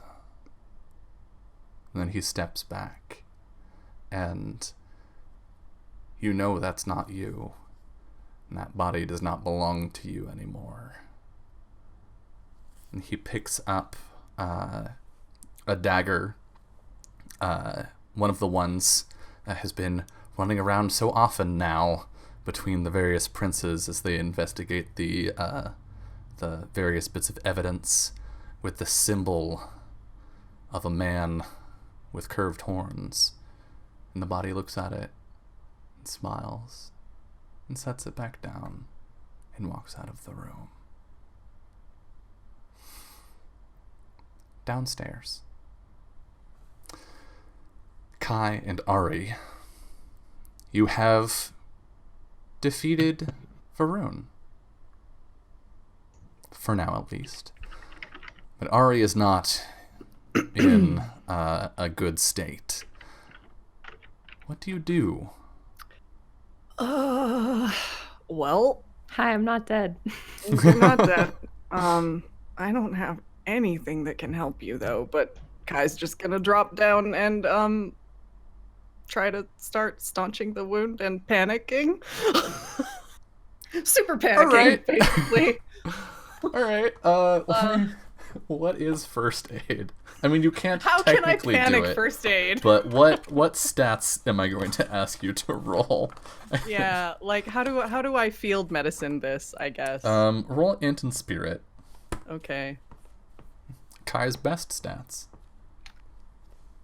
Fix me. I'm sorry, I might fuck this up. I'm a broken. I'm gonna concentrate, Oh. and do I have fumble points as well? I feel like I have one. You from have at somewhere. least one, because we got one last session. All right, I'm gonna throw all of it into this, and I don't fully remember how that's supposed to work. You'll get a +2. +2, Cumulative between concentrating and using a fumble. Me. Unless you were technical type, which you are not. No. Boom. Fuck. Uh-huh. A 6. Wow, I'm healed. It's been a while since I had to look at that portion of the chart. This is bad. A child? I think that might be Yeah. like on par Not doing with. good. Somewhere between a child It is. and... It is between even a kid could do better and pretty good. So it's Just office okay. level. We've seen Kai do field medicine before, and he's usually pretty good at it. So I think his panic and his nervousness is pretty apparent in this Yeah. fumbled action. Yeah, he's just trying to, at the bare minimum, he is trying to get it to stop bleeding, and is like holding Ari steady so that, like, to see if he's even conscious. And there's a lot of cursing. Just what the fuck? I thought you were dead. No, I'm not dead. Yeah, right. Okay, we're gonna make sure that doesn't happen. Do you have anything on you that I could do something with for this? No, they took all my things. Shit. Are there rooms around us? Like, where are we in the castle specifically? You're in the foyer, so like there's some adjoining chambers, down hallways, but most of the rooms that are like bedrooms are upstairs. Down here you'll find like a pantry, maybe a kitchen, sort of working stuff. There could be a ballroom down here. Great, that's helpful. Yeah. Let's get some don't know. towels or some paper towels from the kitchen. There are no paper towels in the kitchen. Legends of hot Mahōrea, naps, sponsored some by hot Bounty. napkins. Cleans up any stain. Look how absorbent that is. Wow. Sucking all my blood out. I think that's the opposite of what we want. Yeah. That's extremely the opposite of what we Vampire paper towel. If you have taken damage, it continues to do more damage to you over time. It's a weapon, actually. Put those on Bounty, anyone and get they're at fucked. me. want. Oh Okay, hear me out, because Kai's been hanging out with Honoka a lot, and while he's not the brightest boy, I feel like she's talked herbalism junk to him enough that he might know one thing, like, that might help. I also know things about herbs because Oh, cool. I mean the bad things about them, but I'm sure I could figure it out by just. Can I go to the kitchen and find something to help? I'm gonna tell you right now, you're not gonna. You know enough between the two of you to know that you're not going to find anything useful in the kitchen. Okay. For healing. We know everything about kitchens. But you do know where Honoka's room is, and if you got to her herbs, I would argue that you know enough to like sift through and read labels and find something. Try to find something that will help. And she doesn't keep shit that's gonna hurt you, right? Like Yes. I mean, Unless- not you knowingly. you might Not knowingly. accidentally take a diuretic instead of like something actually useful is Yeah. the risk. But yeah. Like, oh, I'm bleeding out and I have to pee. yeah, that would be bad. Don't like that combo. All right. That being the case, he knows the layout of the castle well enough that I assume he could get there pretty quickly. So I think he's gonna carefully lift up Ari in his super buff arms and make his way there, because I'm not gonna leave him lying here. Do you just cooperate with this, Ari? Or you're like, yeah, he's gonna carry me, or I mean, I think that he definitely kind of like he wants to walk on his own, Fuck off. but I'm carrying you. he's hurt, so the fight is feeble. you are also still very afraid, I will say. I'm very afraid. I'm so scared right now. That It's that effect insane. has not faded. Yeah. Wow. I'm really afeared. Yeah, so he just hefts him up, careful as he can, and is booking it to Honoka's room. When you reach the top of the stairs, you hear a cry somewhere else in Fuck. the castle, and you know that Vidhatu is still around here somewhere. Or someone, Okay. rather, because you don't know that Vidhatu is here necessarily. Sure. But Someone's in here someone murdering is still people. here murdering people, yeah. I have a fair guess. I think when we start to move further into the castle, Ari's like, Kai, you have to leave. I'm not leaving you Yes. behind. Well, I'm already involved in this, but you have a chance to go. Are we really having this conversation right now? Yes, we are. Well, shut up. I'm gonna get you in some kind of shape, and then we'll leave. There are at least 2 incredibly skilled assassins here. One that took me down the first time. I'm assuming that's when everybody thought I was dead, and then the other just now. I know Akvan's children are here. Miggy told me. So then you know we should leave. Yeah, that's the plan, ultimately. I just need to get you in good shape. Got a boat waiting and ready to go. Okay. Have we found Honoka's room? Can you please stop rolling, please? Like, just chill on it for like 2 Freaking me seconds. out. That's the whole point, you guys. I'm just gonna drop this dice every 15 minutes and see what they do. I mean, the die is doing something. I'm just not Sure, I telling you know. what. Yes, you find Honoka's room. Okay. And it's a little strange. I think you see Ari, you see the doors of her closet swung open, and there's like a whole surgeon setup just in her closet that has been somewhat disturbed. A couple things knocked over. You see her closet is open and a bunch of her clothes sort of strewn about. Yeah. What do you do? I lived there for some time. Does he tell Kai that? No! I think Kai is just gonna set Ari down so he can quickly do a search. Like, drop him carefully on the bed, and then start digging through her herbalism stuff that where he knows roughly she keeps it. I would like to help by yelling, "Not that one, not that one, not that one," from where I sit on the bed. You dumbass. Okay. I would like Ari, I would like you to roll job knowledge. Okay. And if you get a 5+, that'll be a +1 for Kai, who will be rolling perception. Yeah. You know Kai, things. roll a perception. I'm really with a good at +1. herbs. I don't know why the +1 didn't appear on there. It doesn't matter. You have it.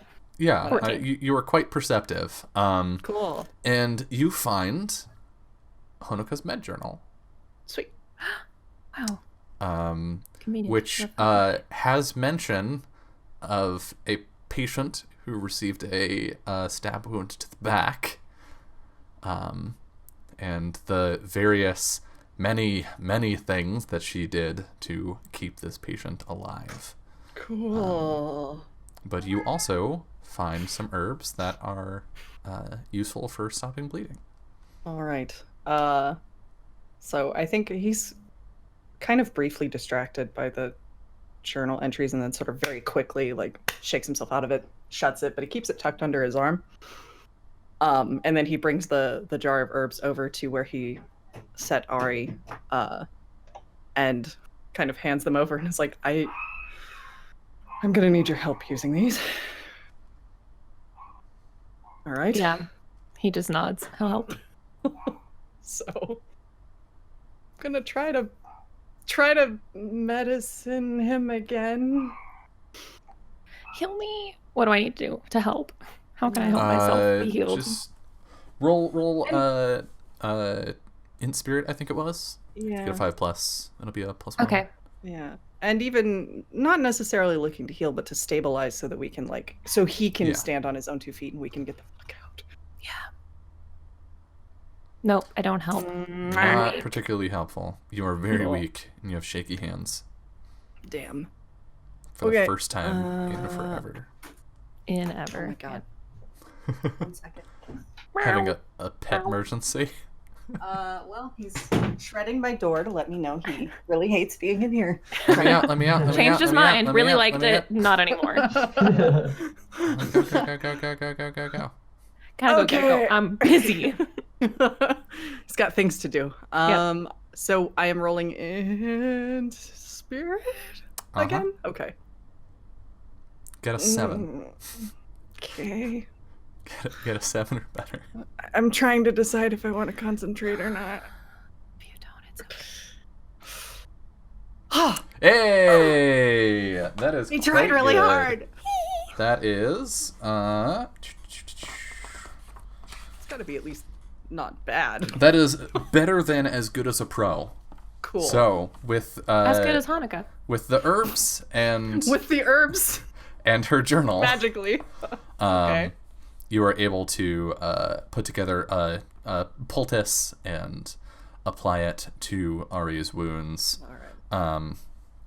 And I will even give Ari 3 HP back. Wow, 3 whole ones. Thank you. It's a whole lot more than losing 15. So. And I think as Kai is getting the poultice on and then starting to dress the wound cleanly,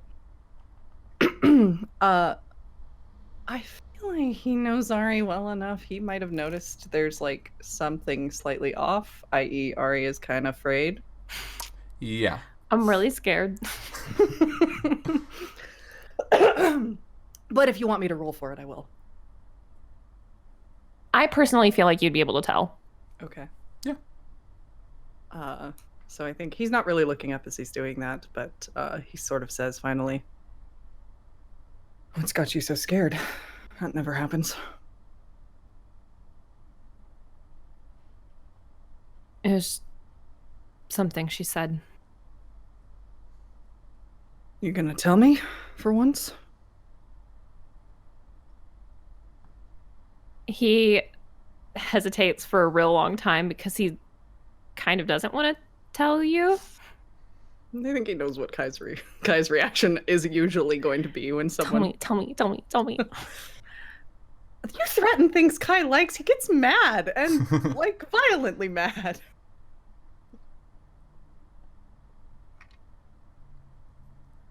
She just said that she knows where your family is.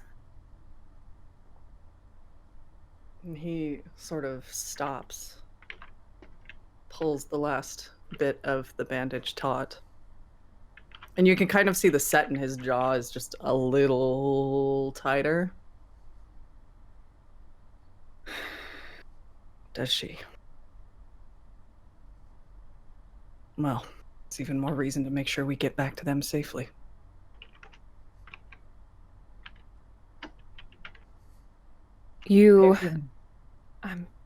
I'm all right.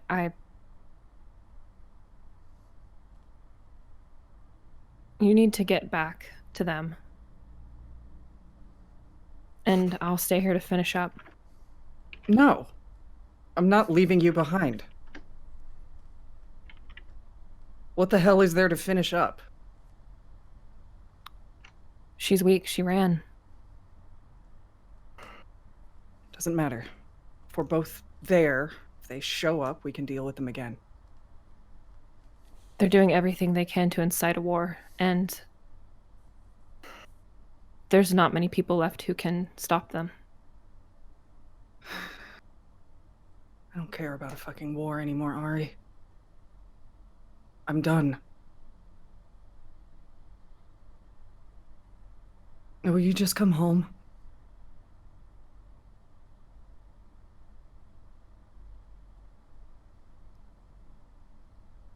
I have to do everything I can to protect your family.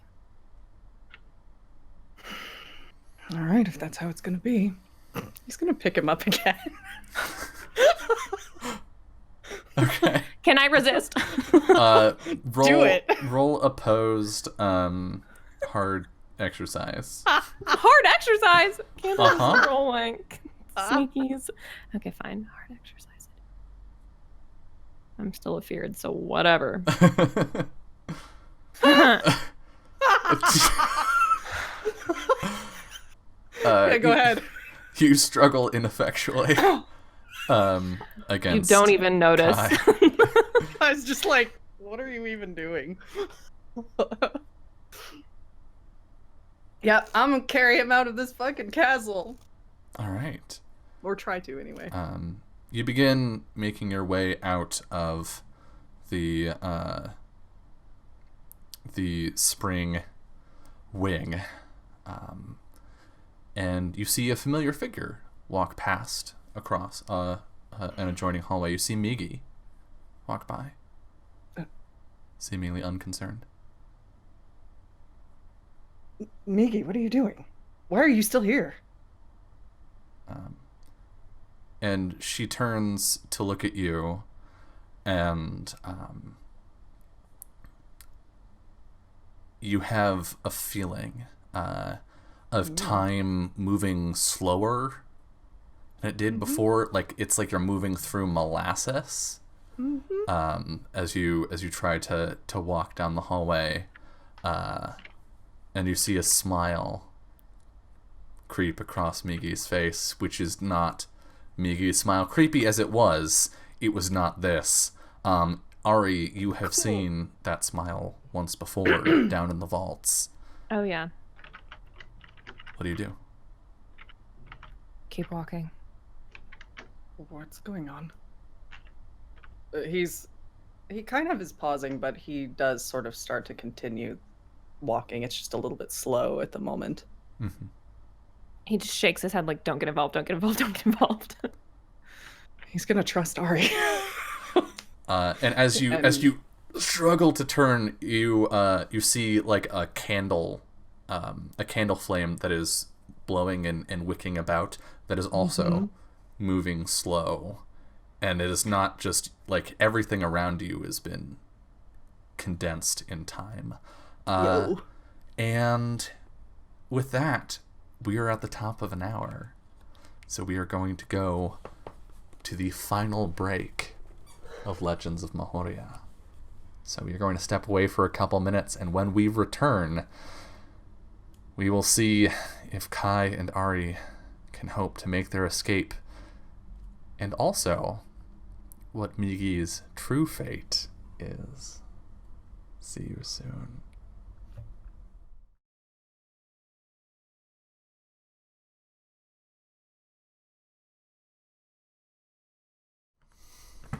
Hello, and welcome back to the finale of Legends of Mahōrea.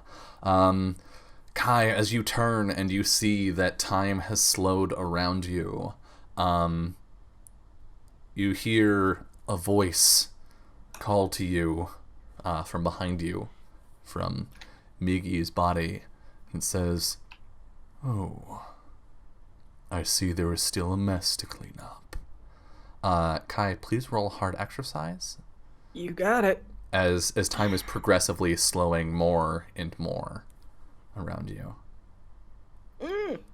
11. All right. You hear Migi's footsteps, clearly not impeded by the slowing of time, but you push and strain. We can see like the most defined your muscles have been. You're just bulging and straining against this. It was a very lovingly animated shot, I'm sure. Absolutely. We see your abs flexed. The lighting is perfect. And then you have to hold Ari with one arm and use your other to pull yourself around the corner. And as you do so, you break free of the magic as you break line of sight, and you just run. Yep. Yeah, he's gonna hold Ari nice and tight and sprint as fast as he fucking can out of the castle.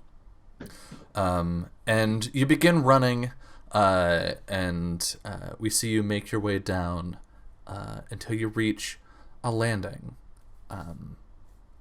This landing leads off into several parts of the castle, but notably for us, the area that was being used by the autumn delegation. And there is a piece of paper on the landing. And it says, written on it, "To the Summer General Kai, in the event of my death." Yeah, I think he notices it more because his foot literally just like crunches on it. And he sort of lifts up the sandaled foot and then sees the writing.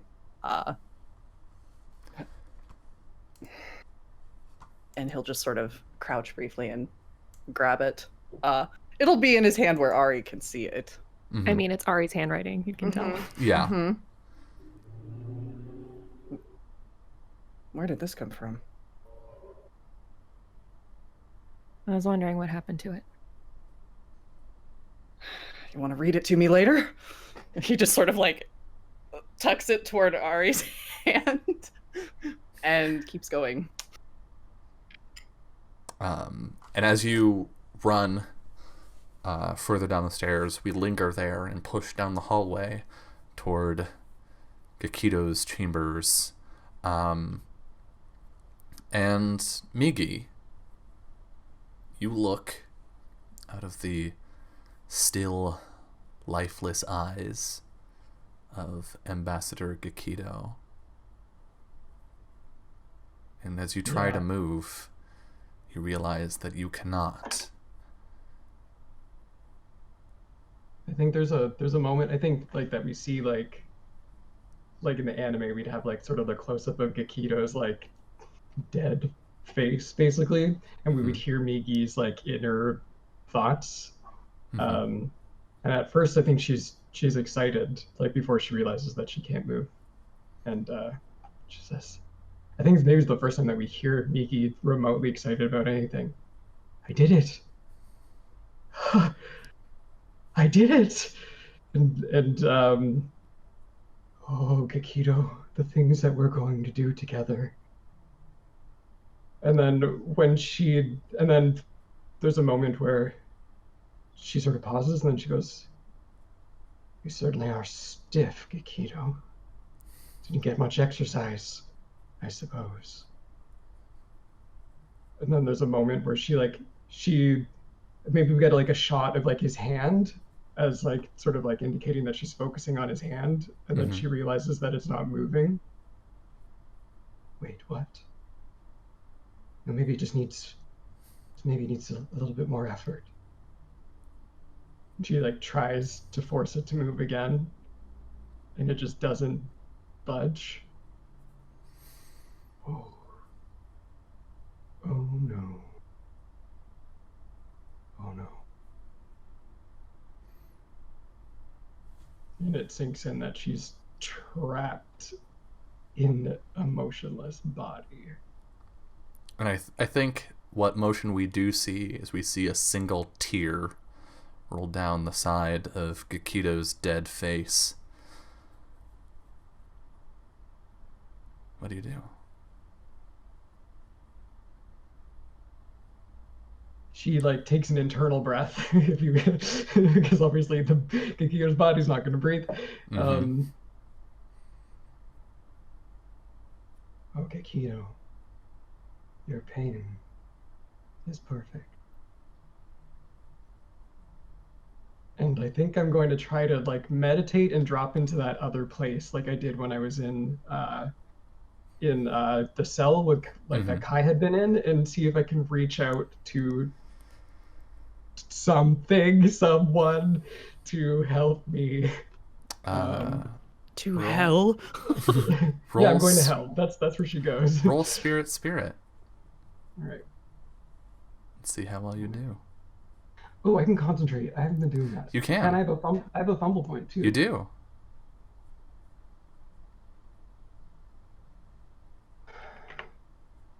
Okay.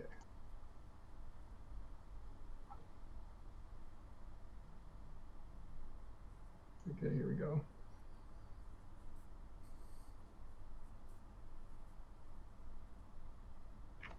A 10.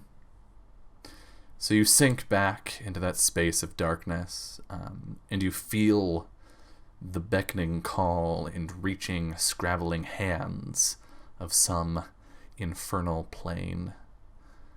But you keep your distance, just far enough that they can't pull you down yet.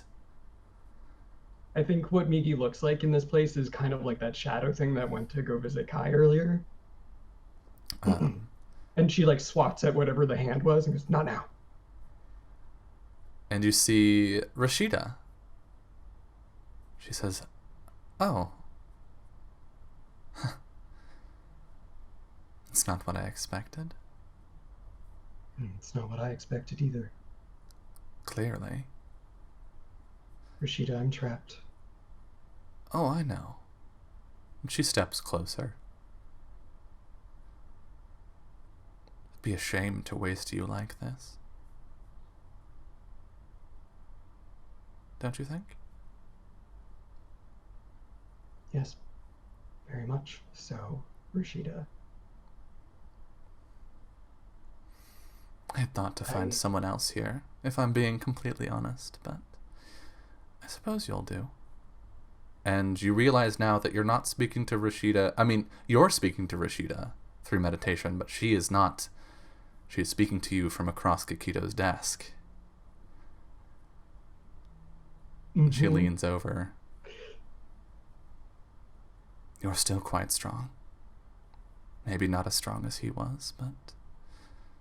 And there's a horrid, wet sound as she plucks the crystal free, and your vision is gone.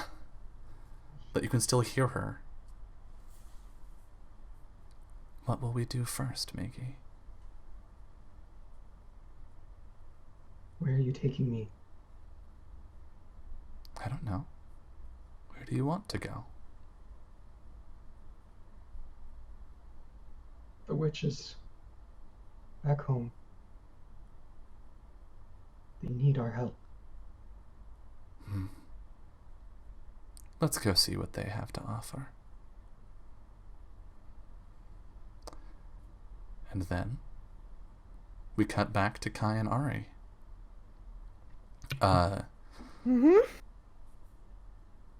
You make it all the way to the courtyard of the palace. Anyone who was working in this area, who escaped the two Oni, have fled the palace. But as you step out onto the cobbled stones of the courtyard, you hear shouting up above. And you see Elias standing on his balcony, facing in toward his chambers, his sword drawn. He says, "We had a deal, Vidhatu. I gave you what you wanted. Access to the palace. I gave you that stupid assassin. And you would give me the palace." And then you hear a voice call back. "Huh. I've changed my mind." You've what? Do you know who I am? Do you know the sort of training I've had? And then there's a thwip. And you see Vidhatu now, standing in the door, his sword arm outstretched. He recovers and slides the sword back into its scabbard. And there's a thud as Elias's head lands some 10 feet away from you. Cool. I think we see a moment where Kai's gaze is trained on where Vidhatu is. He loses a little bit of color momentarily, and we can kind of see just a little bit of sweat trickle. And then that shape breaks his attention from the head, breaks his attention. Time to go. Please roll Dex Int You got it. to escape Vidhatu's notice.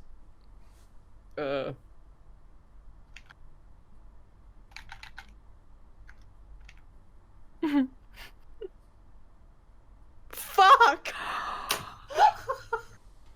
Oh my god! Paige, what are you doing? No. Oh my god. I mean, appropriate time for that to happen, but What? no. This game just won't let go. You both get a fumble point, Cool. Alright, well. and I love having extra points this time. you begin creeping your way across the courtyard when there is a strike of lightning in the main entrance, and you see Vidhatu roll his shoulders and crack his neck. Oh, my sister's worse than I'd hoped. And you, I gave you a chance, Kai.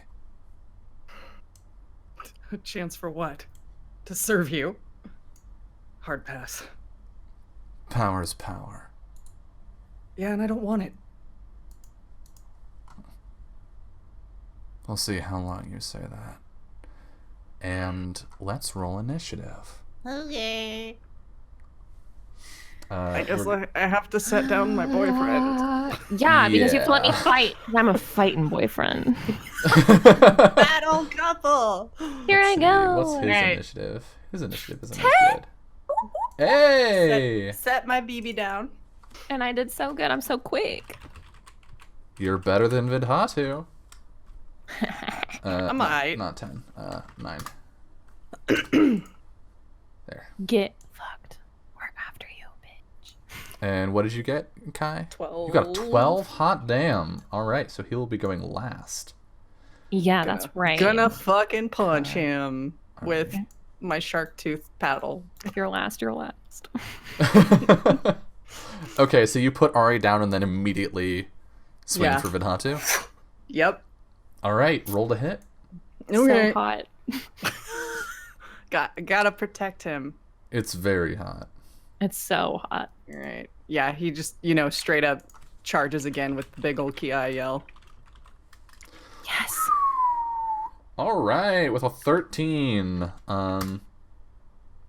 versus a 6. Yeah, he wasn't expecting that. You charge forward and swing, and he hasn't even drawn his sword yet. Start none, there won't be none. Levi said, "Can Elias's head be an object?" Oh my god, that's right. We didn't do objects.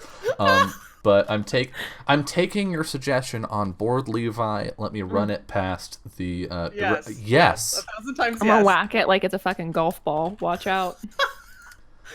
I can smack it with Good the suggestion. A loose smack it with the battle paddle. stone. I think we Oh, can that's leave. better. Yeah. I think we can leave I'll leave that statue. Yeah. We need 2 more objects. I did damage. We could say like broken stone. Oh, you already did loose stone. Jesus Are you Christ, fucking kidding Kai. me? I'm so proud. Okay. A bench? Because we're outside Probably. Yeah. now. Okay. Stone bench. A bench. A That called back bench. to another game, though. A bench that is actually a bed. All right, and for our final item, Uh, A tree limb. or a tree. Are there trees Or a in this tree. courtyard? Are there trees in this courtyard? I Sure. imagine there's one big tree in the middle. sure.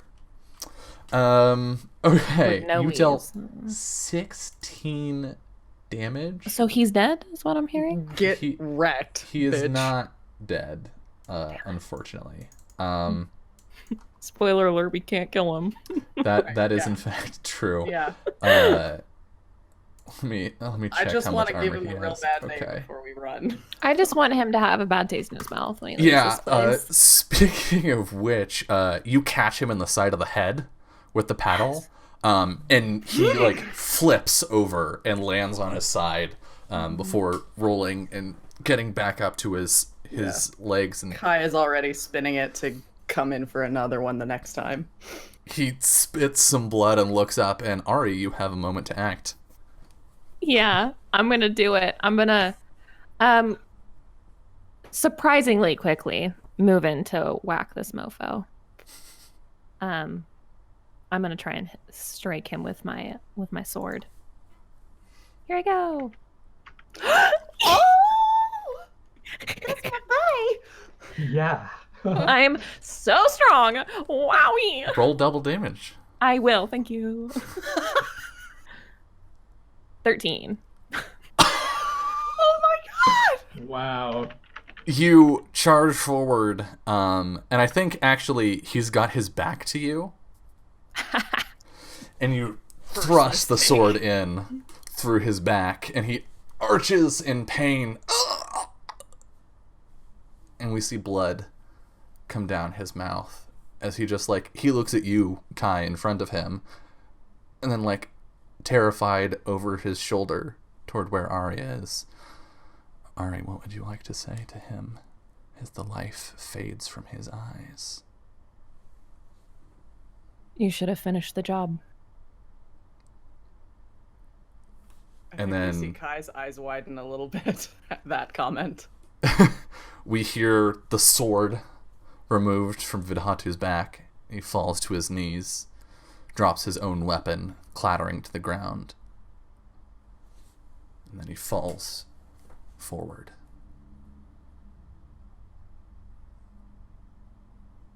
What do you do? Okay.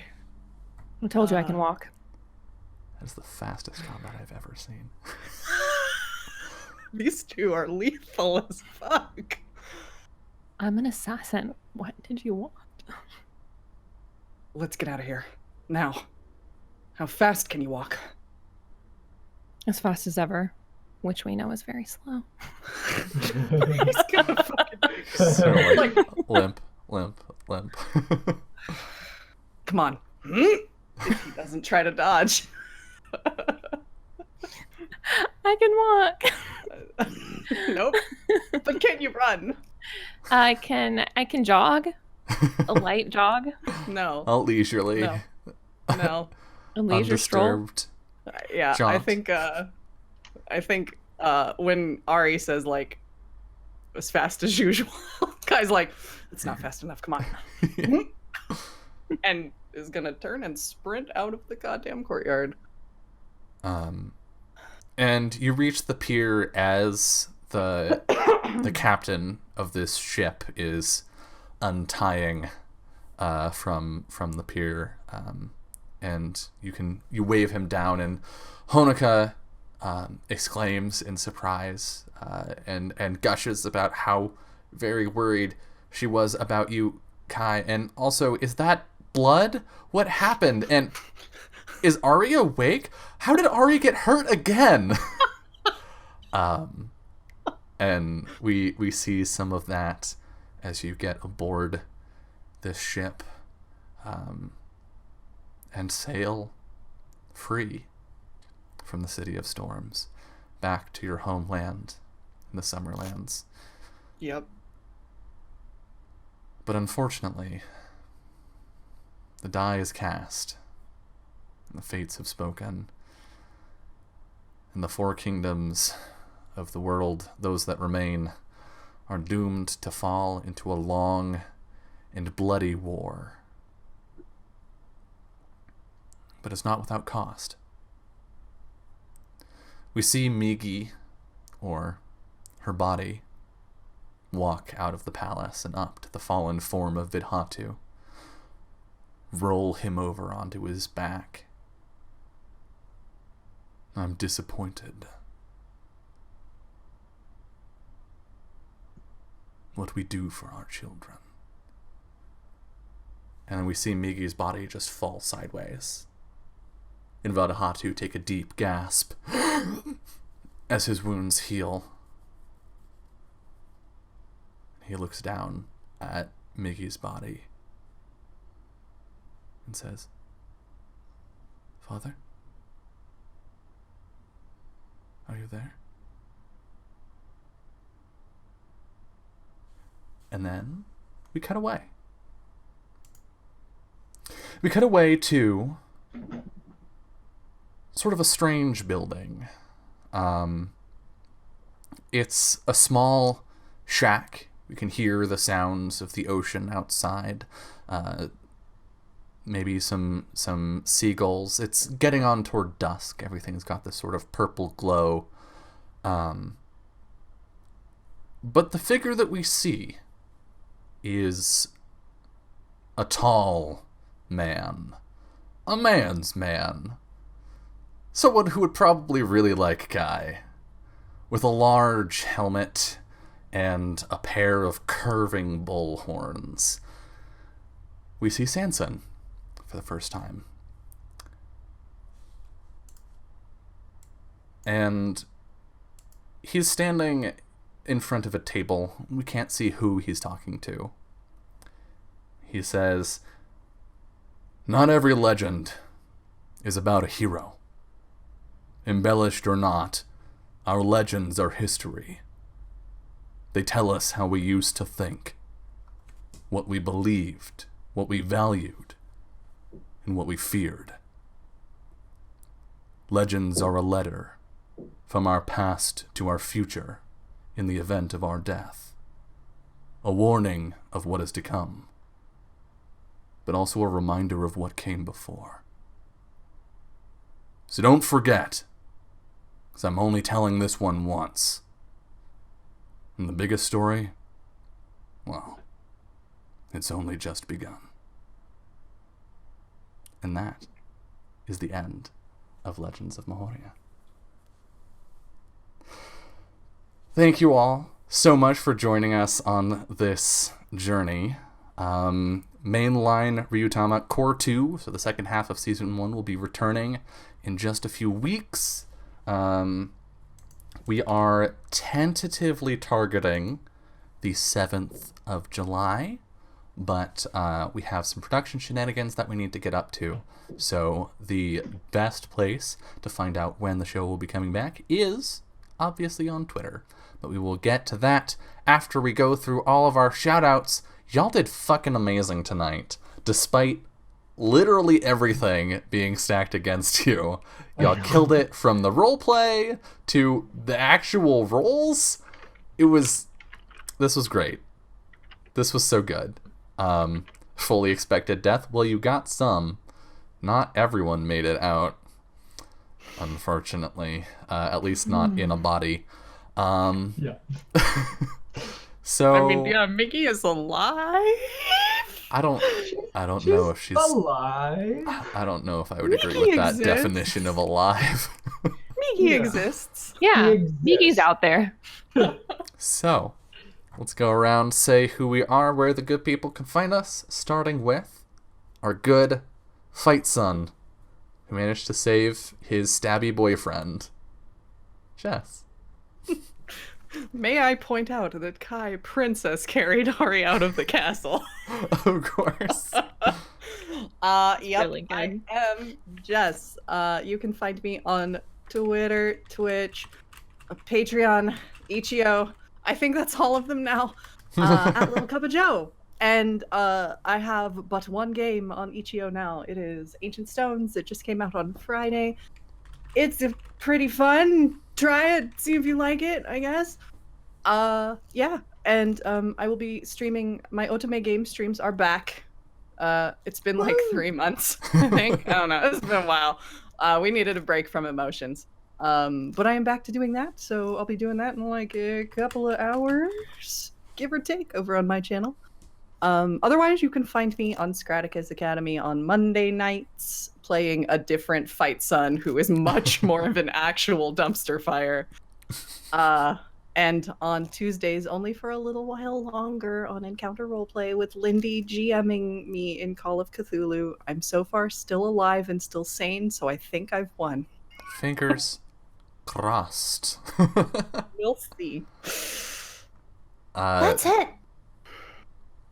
The returning son, the trashy stabby boy, the survivor, somehow.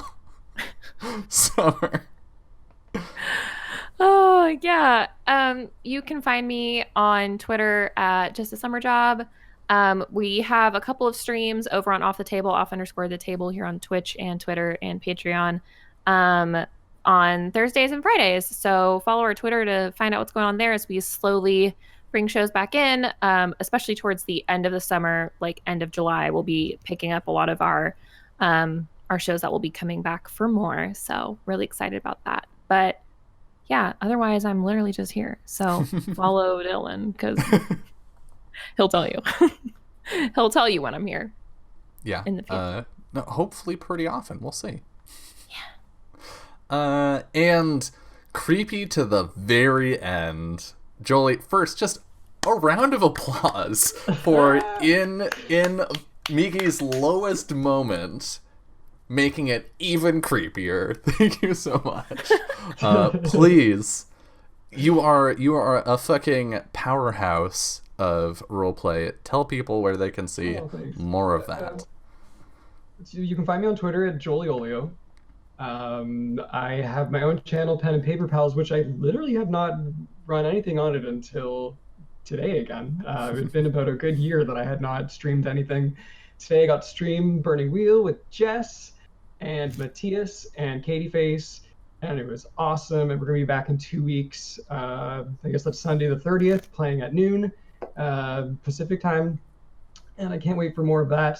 Thursdays, I play Urban Shadows on Off the Table. This Thursday, I won't be there, but you should watch anyway, because it's fun, and yeah, it's great. And then this Saturday, I'm playing Burning Wheel here on this channel with Dylan and Sophie, and Matthias is GMing, and that is also just a whole other like can of worms that I can't wait to dive into. Can I just say that I still kind of got my good ending, which was that there's the potential that Migi will exist in the main storyline, maybe. And that was, I think she'll spend the next millennia trying to learn how to jump out of the stone, and that is all she's going to be up to. Oh shit. Well, we'll have to see. Yeah, we'll see. We already know that Vidhatu and Varun are in main series, so I gotta say, keep your eyes peeled for references to this in main series, because who knows? Who knows what if this legend was real and what was embellished, and who knows what will have dire consequences for our main series heroes. I also want to take a second to shout out Lindy, who unfortunately could not be here tonight because she is at Origins, RPG conference convention thing that I have not been to, and so I'm not super familiar with. She's doing that, but you can find her on Twitter at LaughLoveLindy, as well as on Twitch at LaughLoveLindy. And we did talk to her before this episode about what Honoka was going to be up to.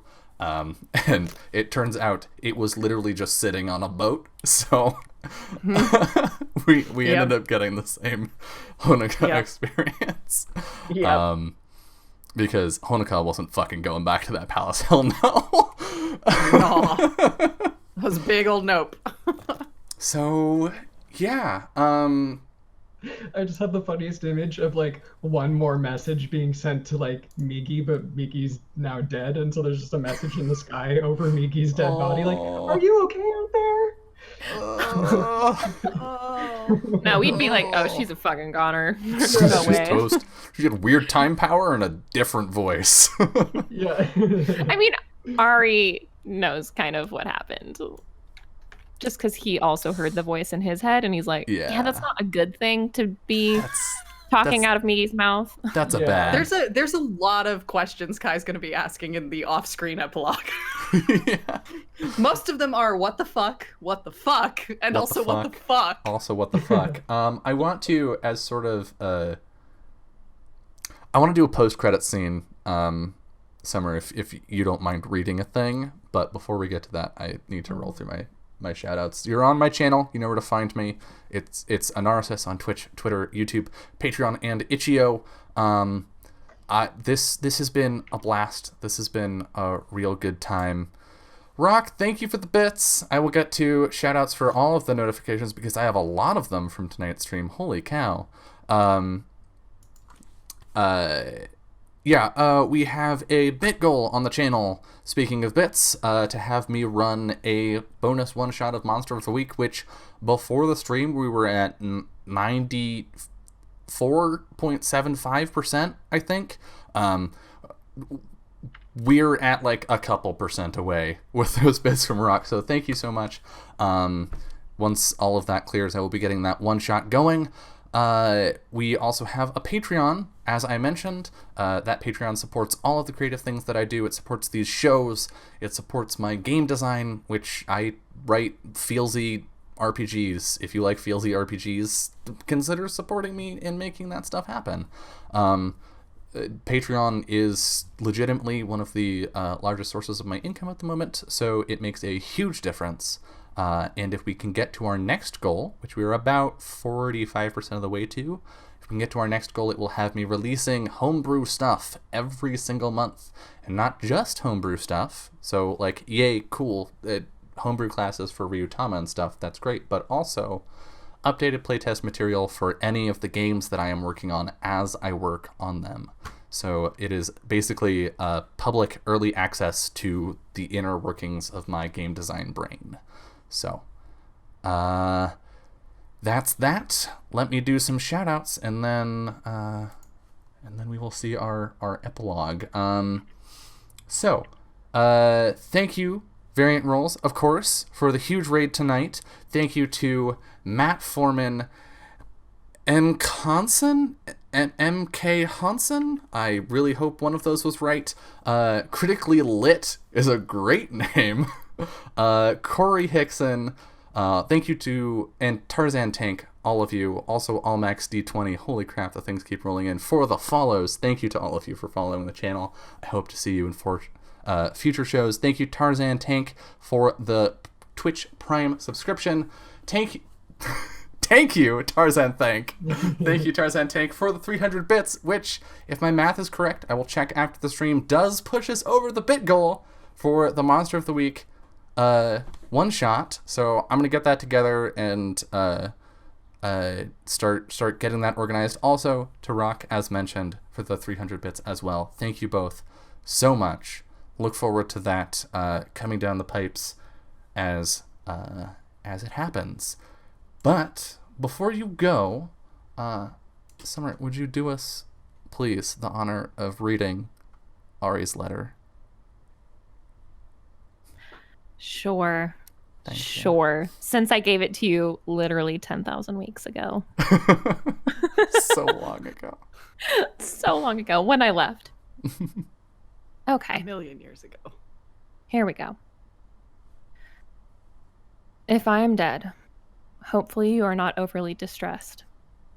I know what I'm doing, and this is part of the role I accepted long ago. But I feel in death the truth about why I left you so long ago can do no harm, as my staying away from you no longer requires any active work on my part. Kai, the fact of the matter is I left for your own good. I am dangerous in my own right, to be sure, but mostly I speak of my family and the threat they pose to people I might otherwise care about. There was a point where I realized that every single moment I spent with you and your family was only further endangering your well-being, so I left for your safety and theirs. Everything I've done since, from being cold to you to outright avoiding you, has been in that service. I can't begin to express how disappointing it is to see you here, so far from home, placing yourself in harm's way despite my best efforts. Anyway, now you hopefully understand, at least in part, how important you are to me. Please also know that you were, in fact, my family, the only one I ever really had. I wish you well, my Kai. Yours, Ari. And with that, the book closes, and we will see you again in a couple weeks for the beginning of Core 2 of Ryoko Sayo, Travel. Thank you so much for watching, chatting, lurking, all of it. But most importantly, have a wonderful rest of your night. Good night.